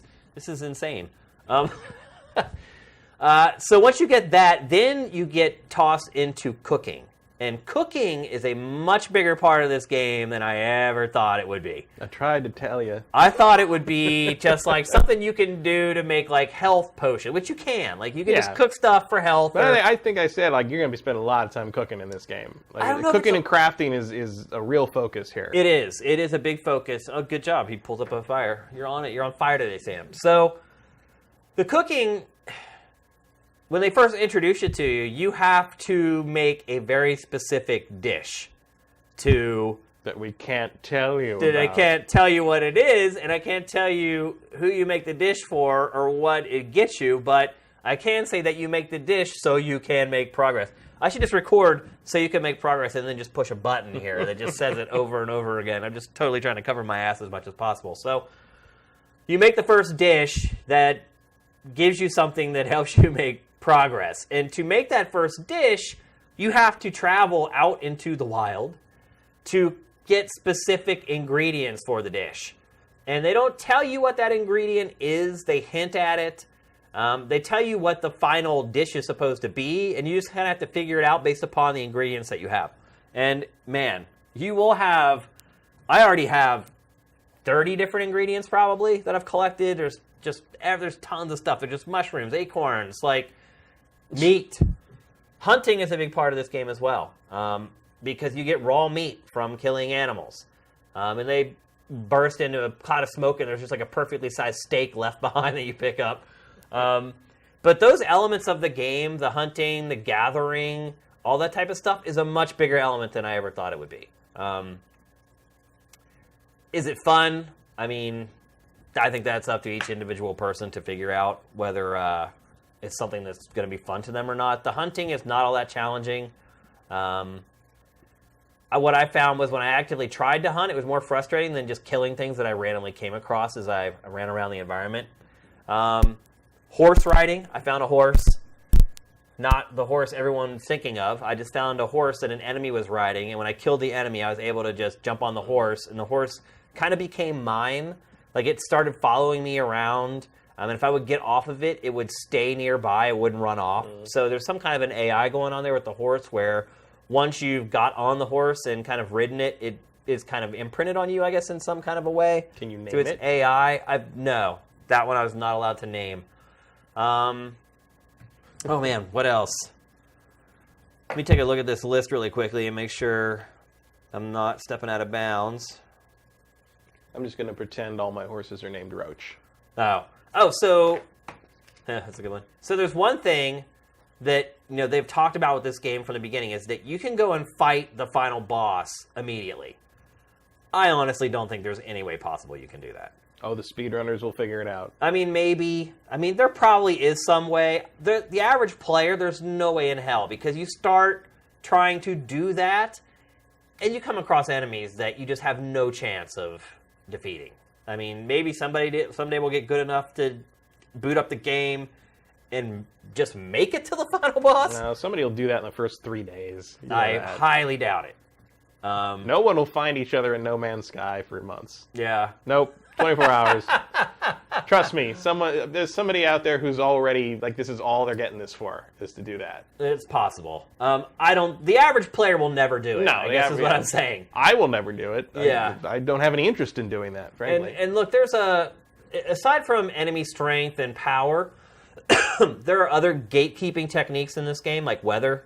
There's certain parts of the world that are really cold, and at first you can't go into those areas because you'll freeze to death and die. But then, eventually, there's a big clothing and customization element to this game as well, which, a lot of people are saying, why doesn't Link have his usual outfit on? That's why, because there's, crazy customization. Because you gotta sew it first. There are clothing stores you can go and buy clothes at and that type of thing. How much of an issue has the weapon degradation been to you? It's a big part of it. So that's, as far as gameplay is concerned, everything else is pretty much the same. The combat works the same. You have the Z-lock. If you're locked on and you hold back and tap, you'll do a backflip away. You can, if you're holding forward and you tap it, you'll lunge in for a downward strike. There's side steps for each direction. It's the same. The combat is the same, other than the weapon degradation. And I personally don't like it, because you never build a relationship with a weapon in this game. Because literally, you get a powerful weapon, you may use it on 5 or 6 enemies, and it just breaks and it's gone. And then you have to try to find another one. And it's this constant struggle of making sure you have a decent weapon, because the enemies, like I said, they're really aggressive. And when you start, you only have 3 hearts. So 2-3 attacks from an enemy, you die. And not having a reliable weapon all the time can be a pretty big pain in the butt. But yeah, the weapon degradation is a big deal. The stamina is a huge, huge deal. So the stamina you have a stamina meter. It's a little green meter, and it will go down when you're running, when you're climbing, and when you're swimming. And look, we all remember Zelda games in the past where you had X amount of time to do whatever, and if you don't, you have to try again. That element is kind of extrapolated over into the entire game here. And I'm not a fan of it, to be honest with you. There's a reason most games don't have stamina meters like that. I don't know why Zelda has decided to do this, but it's annoying. And at certain points in the game, you get the opportunity to either upgrade Link's health with another heart, or you can add to the stamina meter. And every time I've added to the stamina meter, if that tells you anything about. The other part about it, too, is that dying in this game doesn't mean that much. When you die, sometimes you just reappear right where you died. Or sometimes it's 50 yards away from where you died. The checkpoints in the game are very generous. I honestly don't know what the point of saving in this game is. It's not like when you save, you go to a menu and you choose a save slot or anything like that. It just automatically checkpoint saves as you play. So I have no idea why there's a save option in the game. There is. But every time when I had a choice, I increased the stamina, because the stamina is a pain in the butt, and it keeps you from being able to reach parts of the area, or it keeps you from being able to climb high enough to get over a bluff to get up to where you need to go, because these worlds they're very cleverly designed. I'll say that much. Like, when I was talking earlier about how there's that first mission at the beginning where you have to go to those 4 shrines, you really start to see the genius of the way the world is designed when you do that, because there are multiple ways to reach each one of those shrines. And you may go one way and not be able to make it with the abilities that you have, but then you go all the way back around and you realize there's maybe a way to kind of jimmy it to get there. Again, it's so hard to speak about this game without being specific. So yeah, I'm not a fan of the weapon degradation. I'm a fan of like getting a weapon and liking it and sticking with it and getting good with it. With this game, that's really not the case. Although a lot of the weapons kind of function and act the same anyway. And then the stamina, I'm not a big fan of either. And both opportunities I've had, I've chosen stamina to increase instead of my health, because there's really no penalty for dying. So, and I haven't fought a boss yet. I haven't went into a dungeon yet, and I'm pretty far into the game. So I was just like, to me, the stamina is what's most important right now, because I'm just sick of being annoyed by it. So, because it's silly. It's like you use it to sprint. So what you end up doing is you just hold it, watch the meter deplete, let off, let it build back up, press it again until the meter's depleted. So you're doing this like sprint, run, like all the way around the world. And like, I had a horse. The horse eventually disappeared. You do a lot of running in this game, like running from point A to point B. There is a fast travel system. You can basically fast travel from any major point that you've been to previously. The map is great in this game.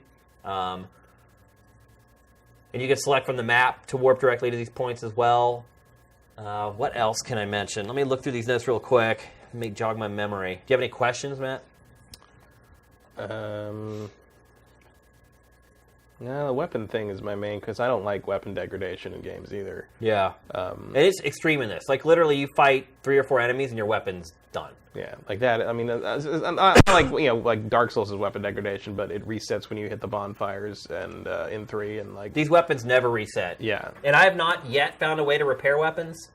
I don't know if it's in there or not. In the amount of time I played, one assumes the Master Sword would not break. I'm guessing maybe that's what happens, and I have no idea. Again, I've not got the Master Sword, and I don't think I'm allowed to talk about. I don't know if I'm allowed to say Master Sword on a camera. I know it's in the game because it's been in trailers, and I'm assuming. And it's in the logo, and it comes in the box. Right. So I'm assuming, and this is a total assumption, that the Master Sword actually is a master weapon, in that it's finally the weapon that you get that doesn't break. At least that's what I'm hoping. Maybe like you don't even get it until you fight the final boss. That happens sometimes. So that's very possible. So yeah, I mean, the weapon degradation in this is way more extreme than in most games, and I've not yet found a way to repair it. I don't know. Maybe eventually you do get that ability. I don't know. Like, I'm wondering if like later on you get like actual steel weapons or something, as opposed to hitting people with sticks. Obviously, sticks probably don't have a huge because as I do get, I don't mind like some having to do some weapon maintenance, but I do tend to get attached to my weapons, and I would like to have a sword that's my trusty sword. Yeah. And I'm okay keeping like that's don't use the sword unless you're up against something unless stuff gets real. But like I like stuff that can last a few more hits. I don't know. It's like seems like this game is pretty darn big. It's huge. It is freaking huge.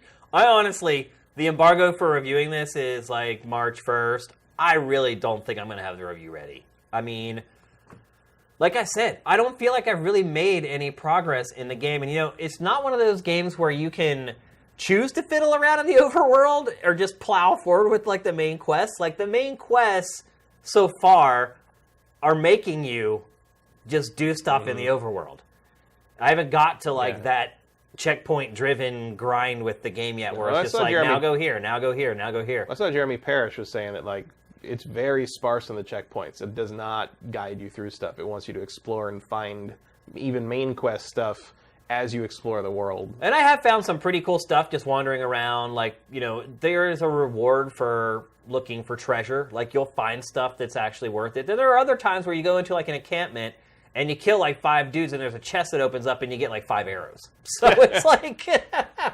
You saw him find pants in a chest. So yeah. You can find anything. You never know. Like, convenient that the goblins with feet the size of a stick are keeping Link-sized pants in their treasure chest. So I've decided to turn the tables on Nintendo here. Instead of me trying to figure out what I can and can't talk about, I'm just going to list everything that they said we are okay to talk about. Okay. Let me read this again. Only the following gear and weaponry may be discussed. Okay, so I'm good to talk about this. Body gear. Old shirt, Hylian tunic, soldier's armor, a warm doublet, and flame breaker armor. Headgear, a Hylian hood, a soldier's helm, a flame breaker helm. I don't know what the flame breaker helm is. I've not seen that yet. Leg gear, well-worn pants, Hylian trousers, soldier's greaves, flame breaker boots. This seems like an outfit that I'll eventually get. Swords. Tree branch, a torch, traveler's sword, soldier's sword, woodcutter's axe. And the woodcutter's axe, you've seen that in action before, where you can cut down trees that will fall over like rivers, and then you can cross the river that way. I think that might be the one weapon that doesn't break, because I've been using it for a long time. It's like a basic It's tool. something that you just like need to use all the time. Iron sledgehammer, best weapon I've had so far. Like literally, you hit someone with it with an uppercut and it just sends them flying like 20 or 30 feet. Boko club, and the Boko is an enemy in the game. And the Lizal boomerang. Boomerangs are different in this game. So you can melee with them instead of just throwing them, which I thought was pretty cool. And then spears, there's a wooden mop, farmer's pitchfork, a traveler's spear, a soldier's spear, and a Boko spear. The bow, there's a Boko bow, a traveler's bow, and a soldier's bow. And then the shield, there's a wooden shield, a traveler's shield, and a soldier's shield. And then arrows, there's a regular arrow, fire arrow, ice arrows, electric arrows, and bomb arrows. So standard equipment. Pretty much. And that's the extent of what Nintendo said I'm allowed to share with you guys. So we can't talk about the Master Sword, even though it's in the logo. And it's in the trailers. Yeah. And it's in every damn Zelda game. Come on. Yeah.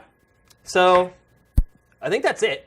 As far as what we're going to share with you guys today, we are going to do as long a Q&A as you guys want. As long as you guys keep asking questions, we're going to keep answering them about Switch or Zelda.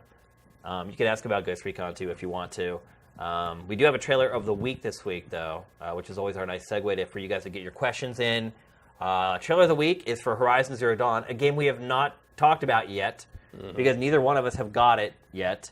As you guys know, Sony is one of the publishers we do not get advanced review copies from. So we're hoping today, but it doesn't look like that's going to happen. Yeah, we were hoping today, and it doesn't look like it's going to happen. So this may be a game that we're going to come in late on. We apologize. There's just nothing we can do about it. But we did want to run the launch trailer for the game because it does come out Tuesday.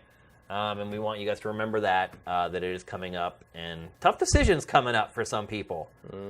Horizon or Zelda, I mean, that's a decision I'm going to be making in a couple days. Like, do I keep playing Zelda or do I start playing Horizon? I don't know. I don't think I can answer that right now. I don't think I'm allowed to answer that because I would tip my hand about Zelda. I don't know. Well, I'm going to definitely play Horizon first because I don't get Zelda till Friday. So right, get as much Horizon in as I can before go into. Can I say Hyrule?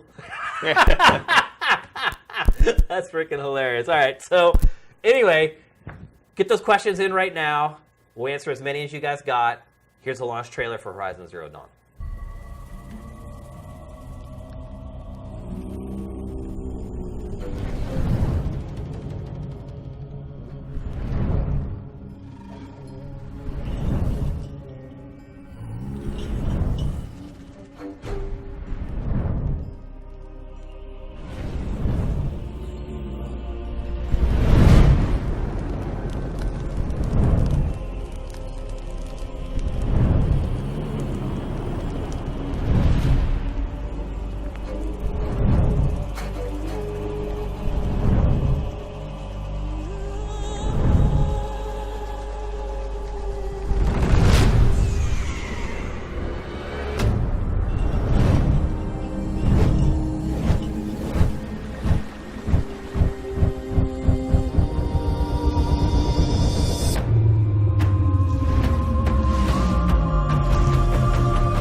think about that trailer, Matt?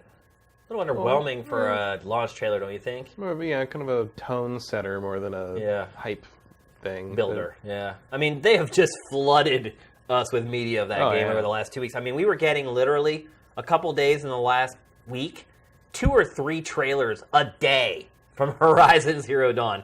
They are going all in. You can't say they send it to die. No, definitely not. They're doing everything they can. So we had some great questions here. The first one was from Unfashionable. He asked if NPCs have voiceover. So the way voiceover is handled in this game, it's not as prevalent as you might assume.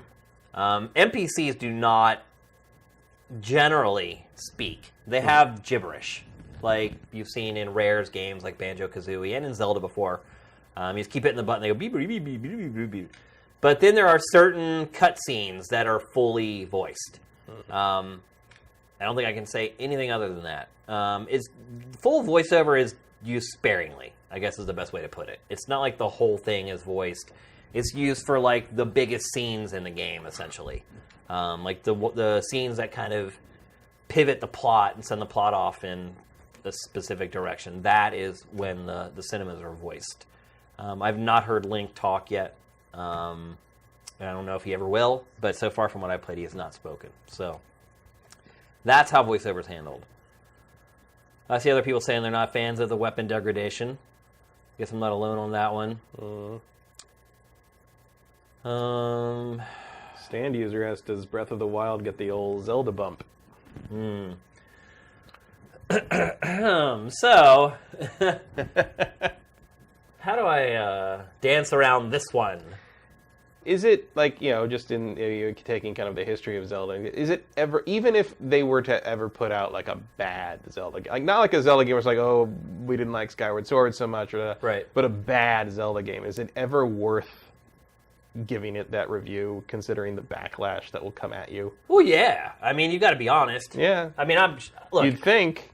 I hear you. But sometimes, like, I can see why some journalists would be scared. Yeah. To do that, because when I gave Skyward Sword at GT, I think I gave it like an 8.4 or an 8.6. Oh my God. It was like the sky was falling. Nintendo fans, when it comes to Zelda, man, they are very, very defensive, very, very protective. And I could see where maybe if you'll wait that long for something. Yeah. I mean, I can see where if you're a green journalist or you're new to it, you may live in fear of that backlash. I wouldn't. I've already had, like, pretty much at this point, every type of fanboy come after me multiple times. And, that's just something over time you just get used to and you just don't really care about anymore. You just care about being honest and getting the right information out there. Could some of the smaller sites give it a Zelda bump? Maybe. Man, I wish I could say more about the game than I can right now. I think what you see with Zelda in general is that a lot of times it is held to a different standard. I don't know if it's a bump, but I think a lot of times people say, like I've already seen with some of the preview coverage today, people using hyperbolic statements like the best Zelda ever. And so a lot of people hear something like that and they go, oh my God, Ocarina of Time, one of the best games ever made. In my opinion, in a lot of my lists, it is the best game ever made for when it was made. But I think a lot of people, when they say stuff like that, have lost sight of the fact that Zelda has been left behind. And that it has been, like, behind the times for a long time. I mean, Skyward Sword was way behind the curve.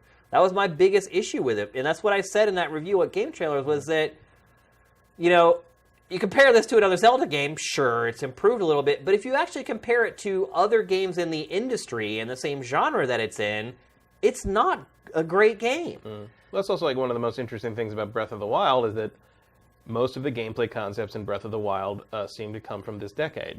Yeah. Which is unusual. Well, Enuma this game. did an interview this week where he talked about, for the first time in his entire life, he has started playing other games. He played Skyrim, for one. And so he's starting to finally realize, oh, hey, this is what's going on out there now. Like, we're not in this bubble anymore. And I think there is a big contingency of Nintendo fans who would prefer that Nintendo's games are kept in that bubble, where they're compared against each other instead of what's going on outside the bubble. And I'll never do that. Like, to me, I don't care who publishes a game or who develops a game, that game is going to be evaluated against its contemporaries, period. No matter what platform they're on or who made it or where it came from, it doesn't matter to me. It's how does this game scale against the competition that's out there, because it isn't just Nintendo games competing against Nintendo games. This game is going to compete for dollars with Horizon Zero Dawn and games like Skyrim. So that's kind of how I look at it, and I do feel like Zelda games get a pass on a lot of stuff because people are like, it's a Zelda game, and it's like this self-contained entity. To me, it's not. I'm going to review a Zelda game against all the other games in the industry, just like I do every other game that I review. So,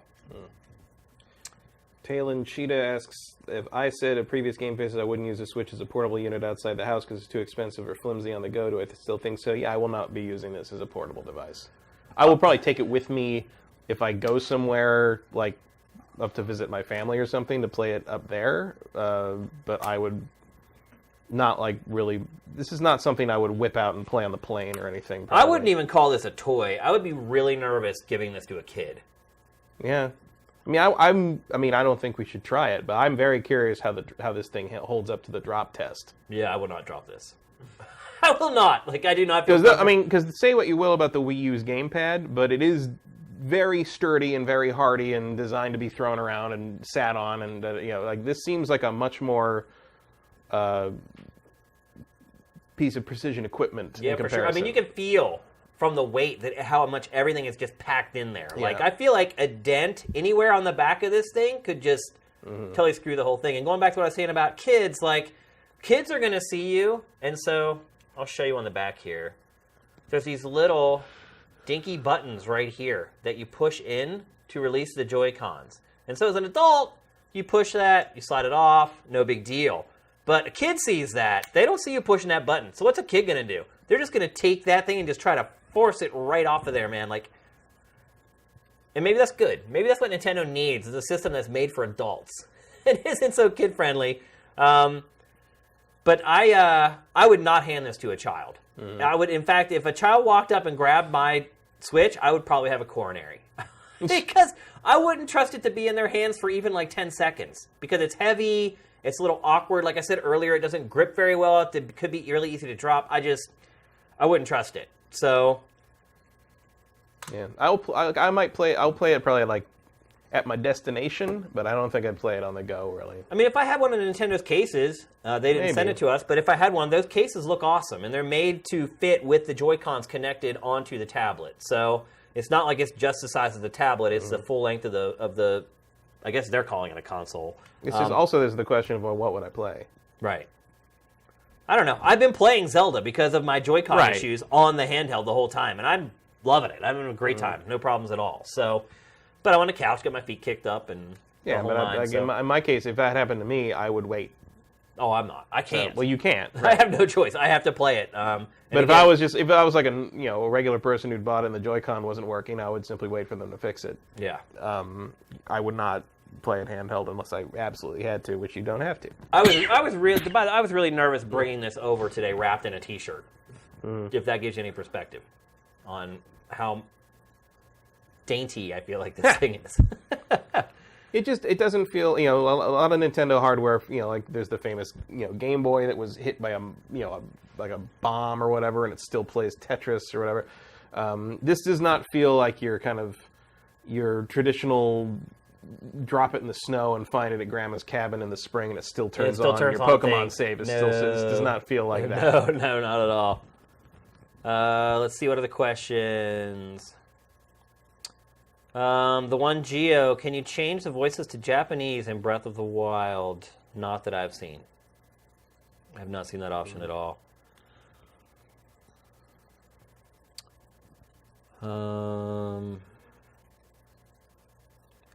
Erebus Jones, what chance do you think Nintendo will release a tabletless version of the Switch for half the price with those of us for no interest in playing the machine outside?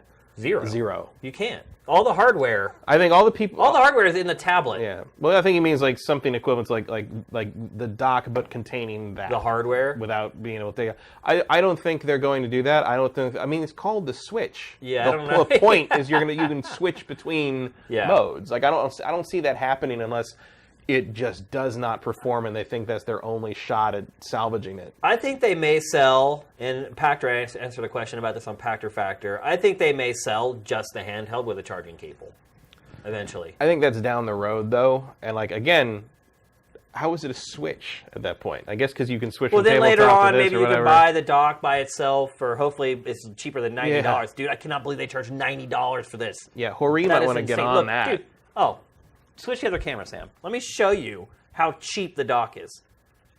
You see that? See that? I'm bending it with my finger. That's what you're getting for $90. And also, it really looks, if you open the thing, like it looks like there's more hardware in the GameCube progressive scan cable You're right. than There is in the dock. Like, I still think eventually they're going to Hori, release... figure this one out and sell one for $30. Right. You'll make a ton of money. I mean, I could figure that out, I think. I don't know. Maybe the interface on the bottom is proprietary, the port that goes into the... Maybe? Could be. No, isn't that just USB-C? I think it is, yeah. Like, I feel like you could build one of these from radio, like the right parts from your Radio Shack. And it'd be cheaper than $90. You can find a Radio Shack. They're all over LA. But you know what I'm trying to say. Somebody was asking about, I can't find it now, but somebody was asking about the frame rate. Climax 83. Climax. Good one. The frame rate. Frame rate, it hasn't bottomed out. There's a lot of pop-in. Pop-in is brutal. And I can talk about this because it's already in tons of footage that's out there. If you Yeah. go and watch some of the gameplay and look on the horizon, you can see it. You can even see like enemies popping in, trees popping. Like Yeah. Yeah, the drawing and the pop-in is pretty bad. I mean, like you can like the actual like topography of the ground goes way out. Yeah. But all the detail. any kind of detail. I draws mean, in. yeah, it's a little shocking. Yeah, that's what it's again kind of goes back to the whole Nintendo games getting compared to Nintendo games as opposed to like if Elder Scrolls 6 was revealed and it did that, like there would be wailing and gnashing of teeth across the internet. Yeah, And it might actually look like that if they won't go to a new engine, but like it's well below what I would call standard for a modern open world game in that respect. yeah. I mean, this is basically a PS3 with a developer who knows how to use the cell processor developing the game. Like that's kind of the level of visuals that you're going to get out of. And you've got some good stuff in that. And that may even be a little generous. I guess we'll have to see. Yeah, I mean, I've seen people say it's better than that, less than that, more. I mean, it's just like no one can really agree. It's so Zelda. It's hard to judge it with Zelda because Zelda's a port. right. This wasn't built from the ground up for Switch. It's literally like they ported it over in like less than a year. So you might think it would run better than that because it's running a game from the old hardware. But, yeah, I mean, if you look at side-by-side comparisons, there is a pretty the significant resolution, upgrade. the resolution bump is very noticeable. You can see it, yeah. As far as them going back and like remodeling everything, they just don't have time to do that. And the art style in Breath of the Wild does a great job most of the time of kind of hiding I do think technical I do shortcomings. think it's funny that the Sheikah, was it the Sheikah, whatever the thing? Tablet thing. Very obviously supposed to be the gamepad, the Wii U gamepad. Yeah. Like, because Nintendo likes to do the thing where like Well, now there is a tablet. Yeah. But what he's That's really all it is. It's like a little iPad that Link carries Right. around with him, which is very weird for the setting of the game. But basically, you go into... Oh, it's just as weird as you remember what you could find the Rumble Pack in Ocarina? Right. Where like it's like, oh, it's the Rumble Stone. Yeah. Okay, sure. Yeah. All But you right. use that tablet as like a key in this game. Like when you walk into shrines, like There's you like the use map and stuff like that. Yeah. It also has, it's also the map, like the UI and all that kind of stuff as well. So. But that's the thing, like he puts in the little slot in the dungeon to see the map and move the map around or whatever. Yeah. In that one thing, yeah. The Jastrom is asking about the battery life playing Zelda. It's 3 hours exactly in handheld mode. I had mentioned that earlier in the show, but you probably weren't around. But Nintendo's hardware estimate that it put out of 3 hours is like right on the money. They weren't jiving you. Score Fear asks, what could Nintendo do to stop scalpers? Require personal ID when ordering. I can't pre-order, but on my local Craigslist there's more than half a dozen people selling pre-order for a markup. Nintendo doesn't care. Yeah. It's not really their job to stop scalpers.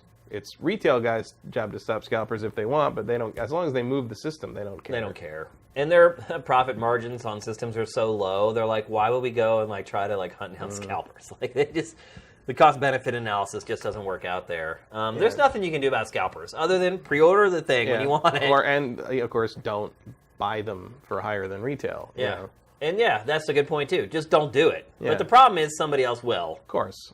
There always will be some rich guy who's just like, I'll pay double for that. I don't care. I mean, it's like one thing. I don't know. It's like I don't like the people that order like dozens of them or whatever. It's one thing if you're going to put it up. I'm going to put it up on eBay and. Whatever people bid for it, they bid for it. But it's like you're going to see people already putting up for like, buy it now prices like $600, $700. And maybe that won't work this time because usually you've got kind of the press of Christmas, to help sell these things. And like launching it in the spring means that like the scalpers won't have that advantage to kind of strong arm people. And they're like, well, you can either be sure to have it now or, have that scramble right before Christmas. Like, I feel like the scalpers might take a bit of a bath on this one, especially considering the launch lineup is not particularly compelling. I don't think scalpers are going to take a bath. I mean, I don't think they'll make double. Probably. I don't think they're not going to make what they were making off of like the NES Classic. Yeah, they're not. I don't think they're going to lose money by any stretch of the imagination. No, but I don't think the NES Classic was going for like 4 times retail at one point. I don't think that's going to happen. No. Have you seen one of those in a store yet? The NES Classic? Never. I saw one in somebody's office a couple weeks ago. I've never seen one in the store. I've seen one in person. Not that I go to retail all that often anyway. No, but it's just, man, that thing's nowhere. I don't even want one, but I notice it's scarce. Joaquin Dragoon, have you played Zelda on Wii U yet? Nintendo has not sent out the Wii U version of Zelda. I don't know when they're gonna, or if they're gonna send it to the press at all. But they have not sent it out to anyone. We only got the Switch version. Let's see.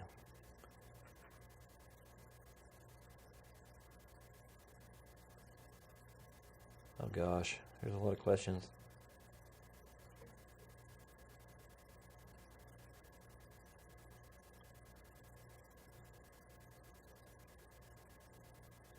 Unfashionable asks, how would you rate the Switch as purely a handheld? Is it comfortable for long hours if you don't use TV mode? And you have been playing it as a handheld. What was the question? How would you rate it comfort-wise as a pure handheld? Playing it for long hours in handheld mode. I mean, I have been playing it 3 hours at a go. I mean, it's pretty comfortable. It's like I was saying earlier, it's not ergonomic. Like, if you look from the side here, kickstand showing. The only ergonomic is this little curve right here for the triggers. Otherwise, it is just flat. So it doesn't really fit to your hand at all. And it is a little heavy. Like I said, holding it with one hand, it's a little uncomfortable. But when you're sitting like on a couch with it in your lap, like all that stuff kind of goes away. My biggest issue isn't really the ergonomics. It's this right stick on the right Joy-Con. That's really the big problem. But comfort-wise, I would say it's probably on the lower end of handhelds, but it's not so bad that you're like not going to want to play it, I guess, is how I would describe it. Fred Loves Joe asks, Shane, when you reviewed Skyward Sword, you were critical of the sparse environments. Do you still feel the same way with this Zelda? It's better in that regard. There is a lot of open area with not a lot going on in it. They've done a pretty good job, though, of kind of putting the little encampments of enemies, kind of peppering them around the world. But, yeah, I mean, there's lots of times where all you just see is flat ground with, like, trees popping in on the horizon.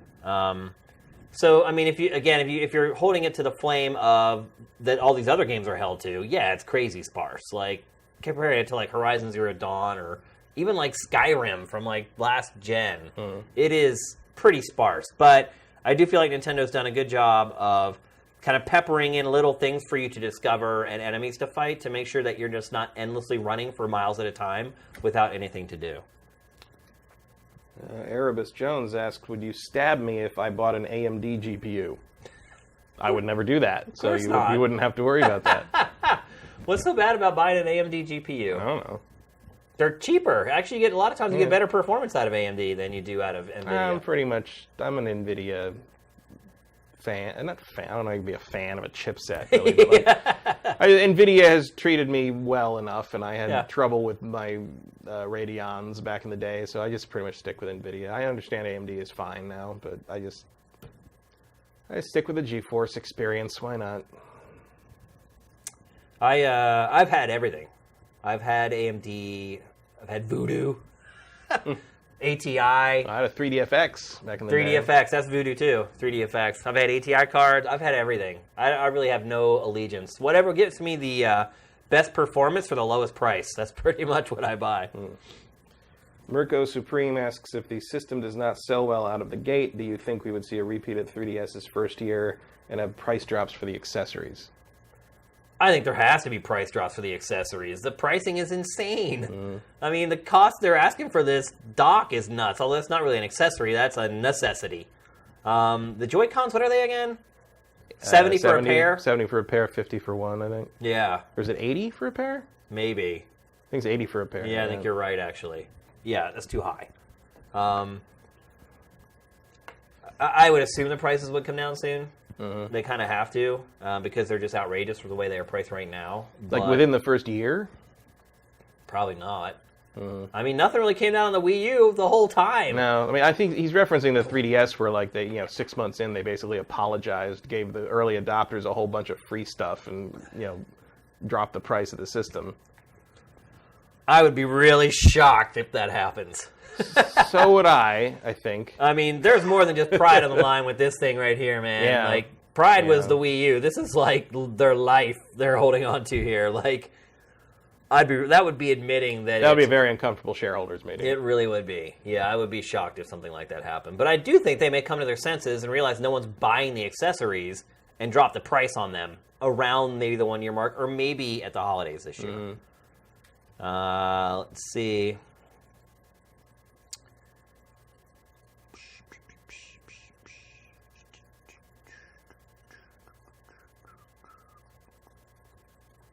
I guess Erebus is referencing the story about the guy who killed his friend over the AMD and NVIDIA argument. Oh, that's right. Yeah.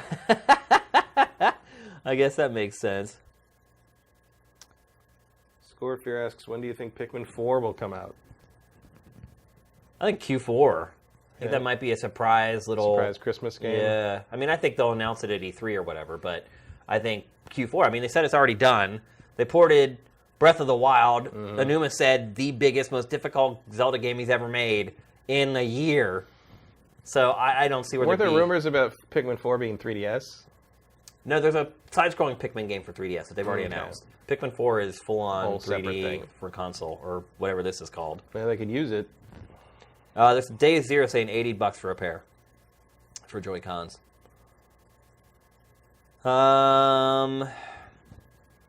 Reset and play. How do you guys feel about Virtual Console not being available at launch, especially with a not-so-stellar launch lineup? Disappointing, but it's not like I expected anything particularly amazing out of that. Look, this thing's coming in hot. Let me show you here. I think there are certain parts of the Switch where you can tell this thing is just one grade above like their test units, like the volume meter. I don't know if you can see it, but it's just like this generic like volume slider thing. Like there's no style to it. It doesn't really match the rest of the UI. There's little tells like that all over this system. As you start to use it and you start to really kind of dig into like all the nitty-gritty parts of it, you can tell this thing is just fresh off the presses. And I'm sure a lot of this stuff is going to change, and I would say in a lot of cases very quickly. I think probably that little menu, it may be day one update, it's gone. I feel like in a lot of ways we're almost kind of using test hardware. A little bit, yeah. A little bit. Certainly on the left Joy-Con. Yeah, exactly. Without a doubt.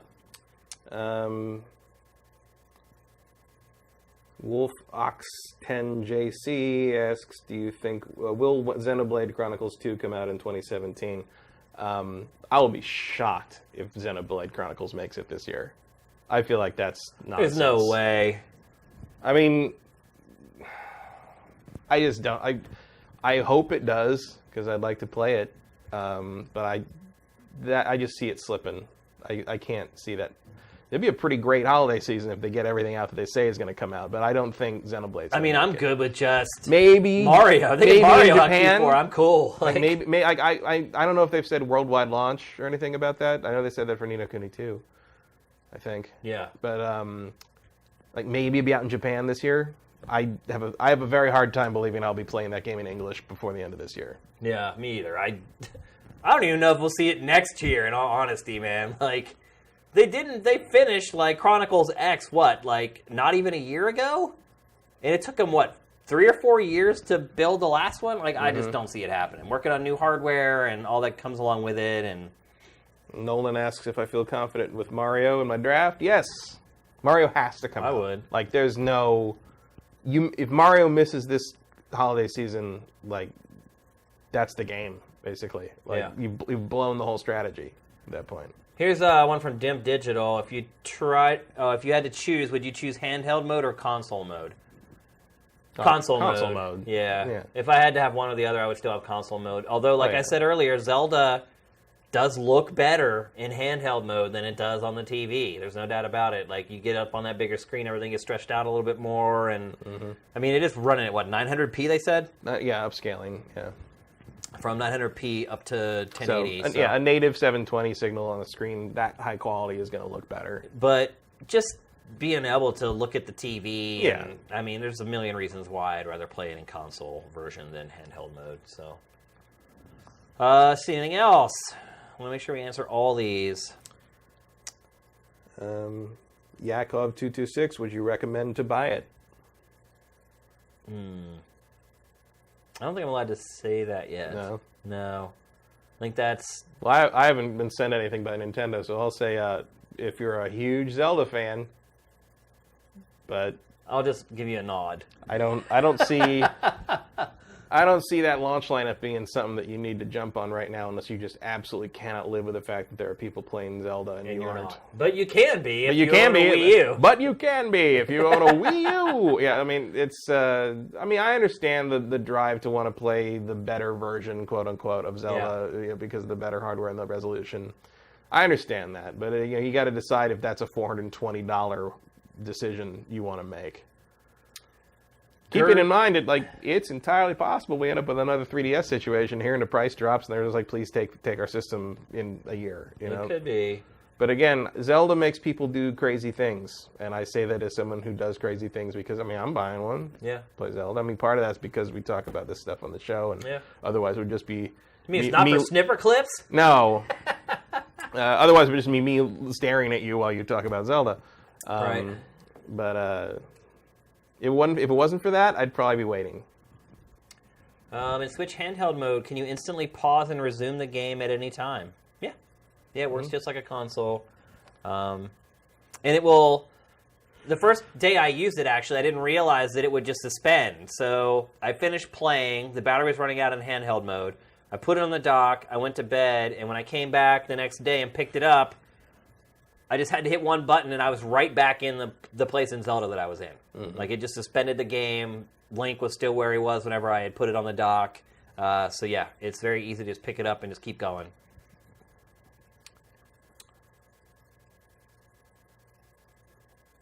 Switch or PSP Pro from Murat Yamaz? Depends. If you already own a PS4, Switch. Yeah. If you don't own a PS4... PS4 Pro. PS4 Pro. Without a doubt. Yeah. Not even a question. If you have to decide between those two, get yourself a PS4. At least right now. You're asking me right now. JamRain99, of the other games that will launch in early March, are there any outside of Zelda worth a look? I Am Setsuna, I think, is. I think that's a game that was overlooked by a lot of people when it came out. It's an indie JRPG that Square Enix picked up on its indie imprint and published it, I think, just digitally. And it kind of flew under the radar.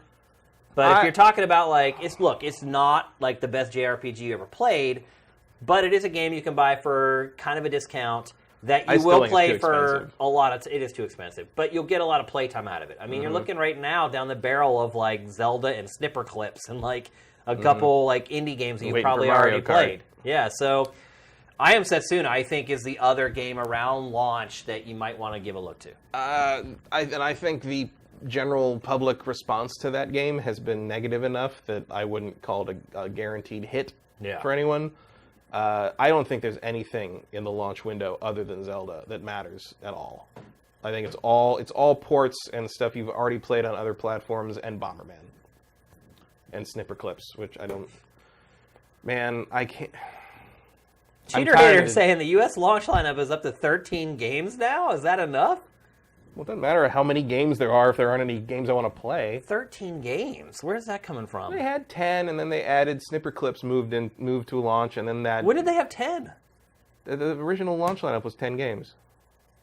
Like after a couple weeks or something. I never remember seeing the 10 number. Yeah, there were 10 games. Or 10 or 12. Well, Binding of Isaac was supposed to come out. Yeah, including all. Yeah, Binding of Isaac moved. They just added Snipper Clips, RMX, and, Fast RMX. Or whatever. Yeah, the hover racing game, the budget wipeout game. That's what all these games are, though. Is there a lot? All of them are like downloadable, like indie games. They're not really full-fledged releases. They're basically, I mean, in all likelihood, you already have a platform that can play them. Right. And you can probably get them cheaper as well. I mean, the exclusives are 1-2 Switch and Bomberman. Here's a really good question from Dim Digital. Is the Joy Grip good enough for console mode, or will the Pro Controller be needed? Oh, it's Shovel Knight. Yeah, Shovel Knight. Again, a game that everyone's played already. So I'm going to pop these off, and I'll put them on.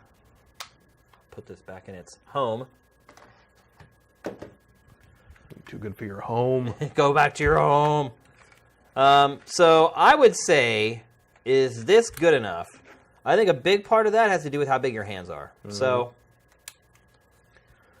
to me, it's pretty frickin' small. It's like, it's better than just playing with the Joy-Cons by themselves, I'll give you that much. But not by a ton. It's not all that much wider. Like, it's not terrible, but, like, I really hope I can find a Pro Controller. It reminds me a lot of the Dreamcast controller. Yeah, I mean, without the triggers. Because it's narrow and taller. And it's got, the underside really has the ridge going on there. And, like, my fingers push into the Joy-Cons. See, that happened to me with the Dreamcast controller. After I play a long time, the tips of my fingers would start to hurt because it didn't have enough thing to wrap your fingers around. So your fingers were kind of digging into the bottom of the controller at the whole time. And it also had, kind of similar. It had the big lump on the bottom where the VMUs had to go. So you kind of it reminds me a lot of the Dreamcast. There's really nowhere else to put your fingers. Yeah. I mean, look, it's pretty clever what they did here. There's no denying. I think it's passable. Yeah, you can definitely play with it. I would recommend getting a Pro Controller. Like, if it's going to strain your budget to buy a Pro Controller, assuming the Pro Controllers can be found on launch day, we don't know how, the pre-orders have been gone for a while, but that doesn't mean there won't be retail stock, but, who knows? Yeah, you can't find Pro Controllers anywhere right now, so the choice has already been made for you if you haven't got one already. Yeah, I mean, if you can't find one or can't afford one, I certainly wouldn't say that you're going to feel like you're not able to play it by using the grip. I think it's a perfectly fine option until you can get a better option. Let's put it that way. Per like an Xbox One controller. No, I like the Xbox One controller. I like the Xbox. I mean, I have an Xbox One Elite controller, and I like that a lot. But it's definitely bigger than this. Like, see, that's the thing is like this is, it's a little crampy. It's a little squishy. It is. Which is, again, like for a system that I wouldn't want to hand to a child, they could start making these controllers for adult hands, maybe. Here's Yakov226. Do you need a screen protector? I think probably not. I don't use a screen protector on my iPads either. I think as long as you have a case to store it in. And I'll say this much: it doesn't really fingerprint. No, it seems fingerprint. It does collect. I'm going to try the perfect angle. You can see I just touched it there, guys. I want to see if I can get the angle so you can see there's no prints on it. See? So actually, it doesn't smudge that much. No. Let me see. I got greasy hands. Can you see it? No, not really. Yeah. I don't know what they've got on that screen, but it doesn't smudge. Okay, I can see it there, but it's much better than the iPad. Yeah. Or the iPhone or whatever. So, I don't know. Looking at it, It is not, the screen is not recessed from the frame around it. No, not at all. So it's not really protected. I would just say get a case for the whole damn thing. Yeah. Like, honestly, I would not carry this around in like a sock or something like not- that. Like, I would definitely make sure that I got a case for this if you're going to take it into portable mode. It is not like a kid-friendly kit of electronics at all. And just so he can stop having to ask, Gerzilla asks, the Switch should produce a sound when you slide the Joy-Cons on the tabletop mode when it is on. Does it? We'll try it right now. Like I think he means with the sound on the system. Well, I think he's saying He's saying like in addition to the fact that they click when you put them on, the system itself is supposed to make a click sound. oh, there's no speaker on the tablet. No speaker? Not that I'm aware of. Oh, no, there is. There is, actually. All Turn right, it up. we've got it turned all the way up. So he's asking if there's a sound effect. Sound effect when you put it on. I can tell you right now that's not the case. If I can get the damn thing to line up.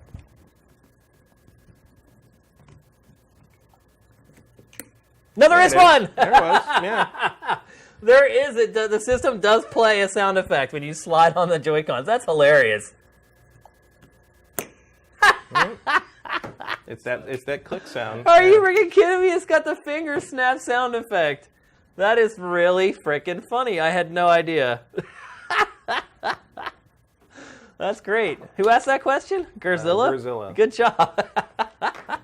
There's another Easter egg for you that we discovered live on GameFace. That's awesome. And It's also kind of silly, isn't Nolan Elric wants to know if it has a startup sound. it? Take it back out. Power it down. Like, does it have a startup screen? I didn't see it. Not do anything. really. Okay, so it's turning off. And it shuts down really quick. You can see it just did one little rotation with its meter there and it was gone. And here we'll turn it on.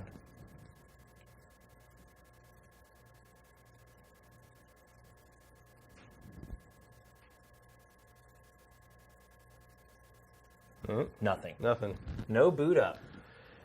Interesting. I mean, it's there's a day one utilitarian. update, maybe. But Yeah. it's weird that it wouldn't be that that red screen with the. It is, yeah. Why not? Like that seems. It's so like, simple and quick. It wouldn't be that annoying or whatever.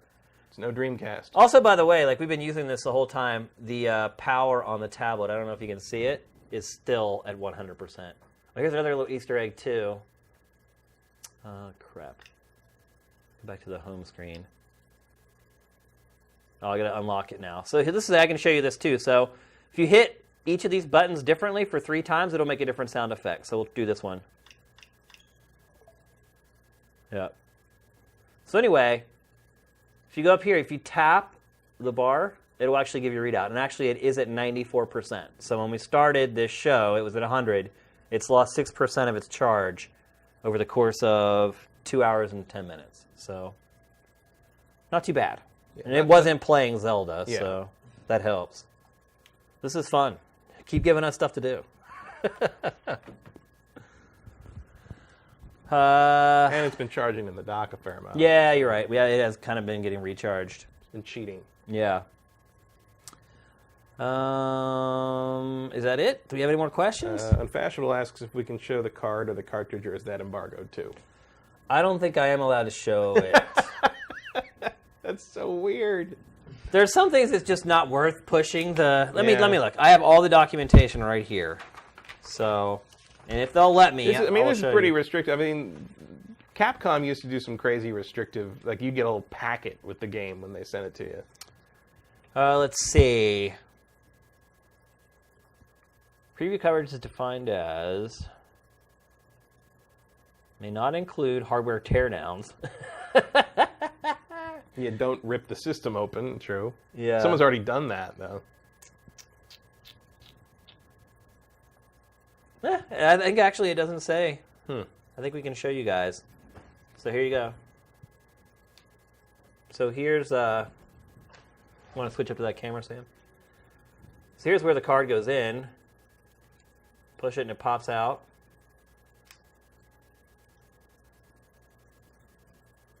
There it is.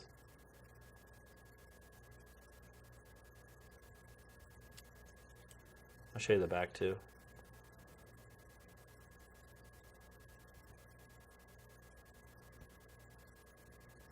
That's it.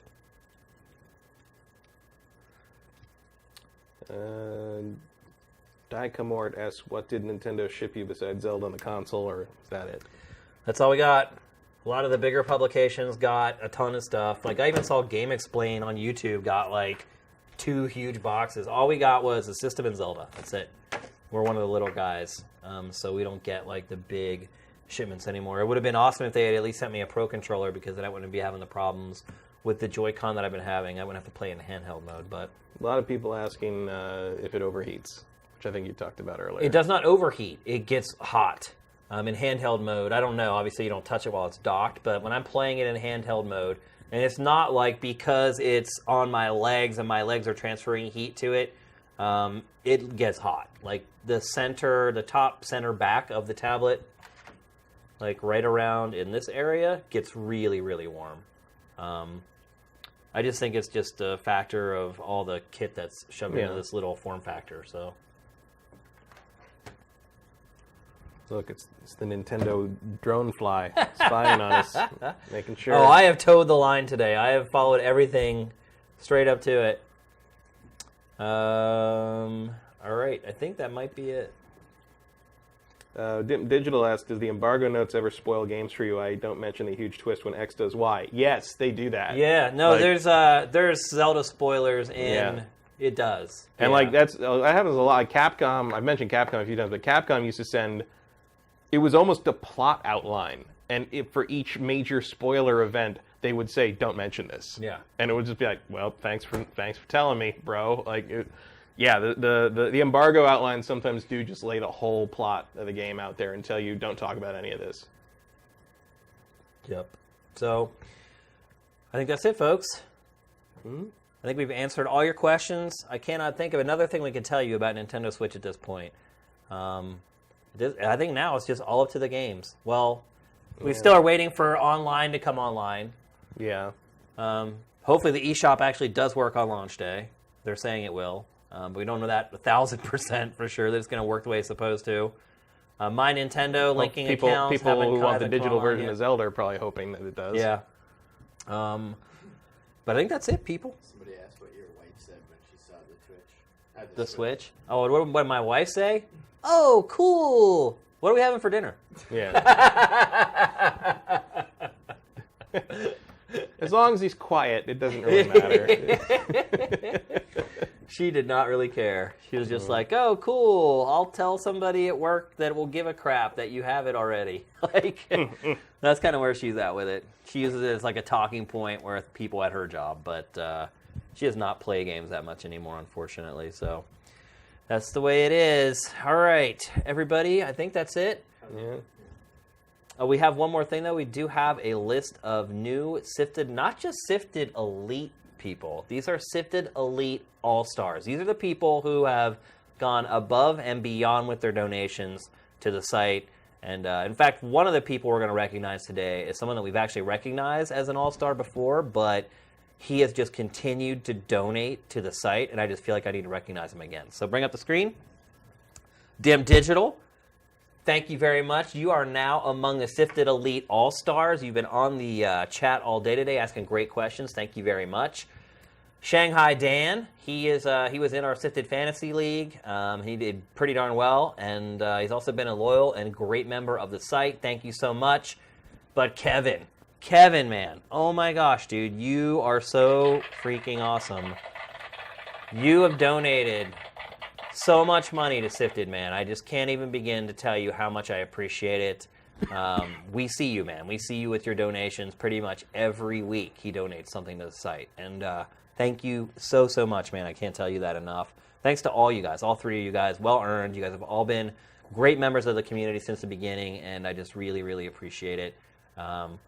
I said it many times, I'll say it again. Sifted is the best community on the internet, especially for video games. And you guys are all a part of what makes that happen. So everybody have an excellent rest of your Friday. Everybody have a great weekend. I'm sure a lot of you guys will be watching this over the weekend on the archive. But thanks to everyone who was in the chat. You guys asked great questions. Helped us uncover something really cool about the Switch. That's something I really love about Twitch is the interaction between us and the viewers. It sometimes really makes for some magic. So everyone have an excellent weekend. Hopefully, you guys have already pre-ordered your Switch if you want one. I would hope, yes. Because, well, they did say at GameStop they're going to have some for walk-ins, so... That's a good way to get you to show up. It is, but I think they'll probably have like 5 per store, maybe. Yeah, so if you're trying to do that, you might want to go get in line now. Yeah. For like a week from now. Assuming there isn't just already 5 YouTubers Right, live there might already streaming be. from... Live streaming from the Yes. sidewalk. Yeah. That's great. But yeah, you've kind of missed the boat already if you guys are looking for I mean, a there's a Switch. guy doing that in New York, I think, at the Nintendo store. Triforce endorsed No, him they've and been everything. there. Yeah. I Been there for like a month. We curated an interview with those guys like 2 weeks ago. They were there already. Like, it's... like, at first you're like, oh, that's stupid. Then it's like, it's kind of been like a really super positive, like, experience. Yeah, no, they're like loving it. They're like, this is great. Like, people keep coming by and saying hello, and Yeah. they've met everybody. It's actually kind of neat. yeah, and if you're in the UK too, I think like there's still tons of stock out there. Like they haven't sold out. Yeah, all in the Europe first. you're good. Yeah. It sounds like. But America, GameStop, and good luck. I think the New York store, Nintendo's New York store, will have them as well for walk-ins. But otherwise, Yeah. getting dicey You might- now, folks. I mean, you might get lucky at like a big box store kind of thing. You know, Yeah. it doesn't take a ton of pre-orders, but I think I one don't thing I will know. say finally before we go is that I am impressed with the Switch. It even is with the Joy-Con sync problem. Yeah, because I think they're going to get it fixed, and I don't think it's going to be a long-running issue. At least I hope not, because that would really suck. But I think once they get that Joy-Con syncing thing sorted out, like this is probably the slickest piece of Nintendo hardware ever. It feels advanced. It functions really quick. Like I don't know if you guys remember the Wii U UI when it launched was a disaster. Like the UI on this is like lightning quick. Like you can tell Nintendo has listened to everybody about what was wrong with the Wii U. I think the one caveat, though, is that this is really like what the Wii U should have been from the beginning. Yeah, the Wii U feels like a strange missing link now. Exactly. That's what I said. I was looking at that tablet, like sitting on the arm of my couch, and I was like, "What the hell is that?" Like, it's just this big clunky, like. Yeah. It's really insane when you look at it now, especially after you have this. Like, It's like a fish with legs. Yeah. You're just like, What I is realize that? you had to get there to get here, but maybe we shouldn't have had to see it. Exactly. So I am happy with it, and I think it's a great kit of hardware. Ultimately, with consoles, though, all that ends up mattering is the software. That's really where the rubber hits the road with a console. So I'm hoping Nintendo can get more software out for this thing. We'll see. But in the meantime, I'll keep cranking on Zelda. And probably next week's episode, I think I'll be able to give you the final verdict and tell you everything. Everything about it. We'll have Horizon next week, too. Yep. Next week's show is going to be awesome. So apologize to those of you who aren't big Nintendo fans that this week's episode wasn't ideal for you guys. I mean, it's going to be... If you're not a Nintendo fan, the next couple weeks are going to be a bad time. Yeah, it is going to be a bad time. Just get your head down in Horizon and pretend nobody else is here. But it's also kind of our duty to those of our subscribers and our people who watch us on Twitch to address this. This is a big thing. We'll do the same thing with a Scorpio. Yep, we will. So everybody have an excellent weekend. We'll see you next week. GameFace is up and out.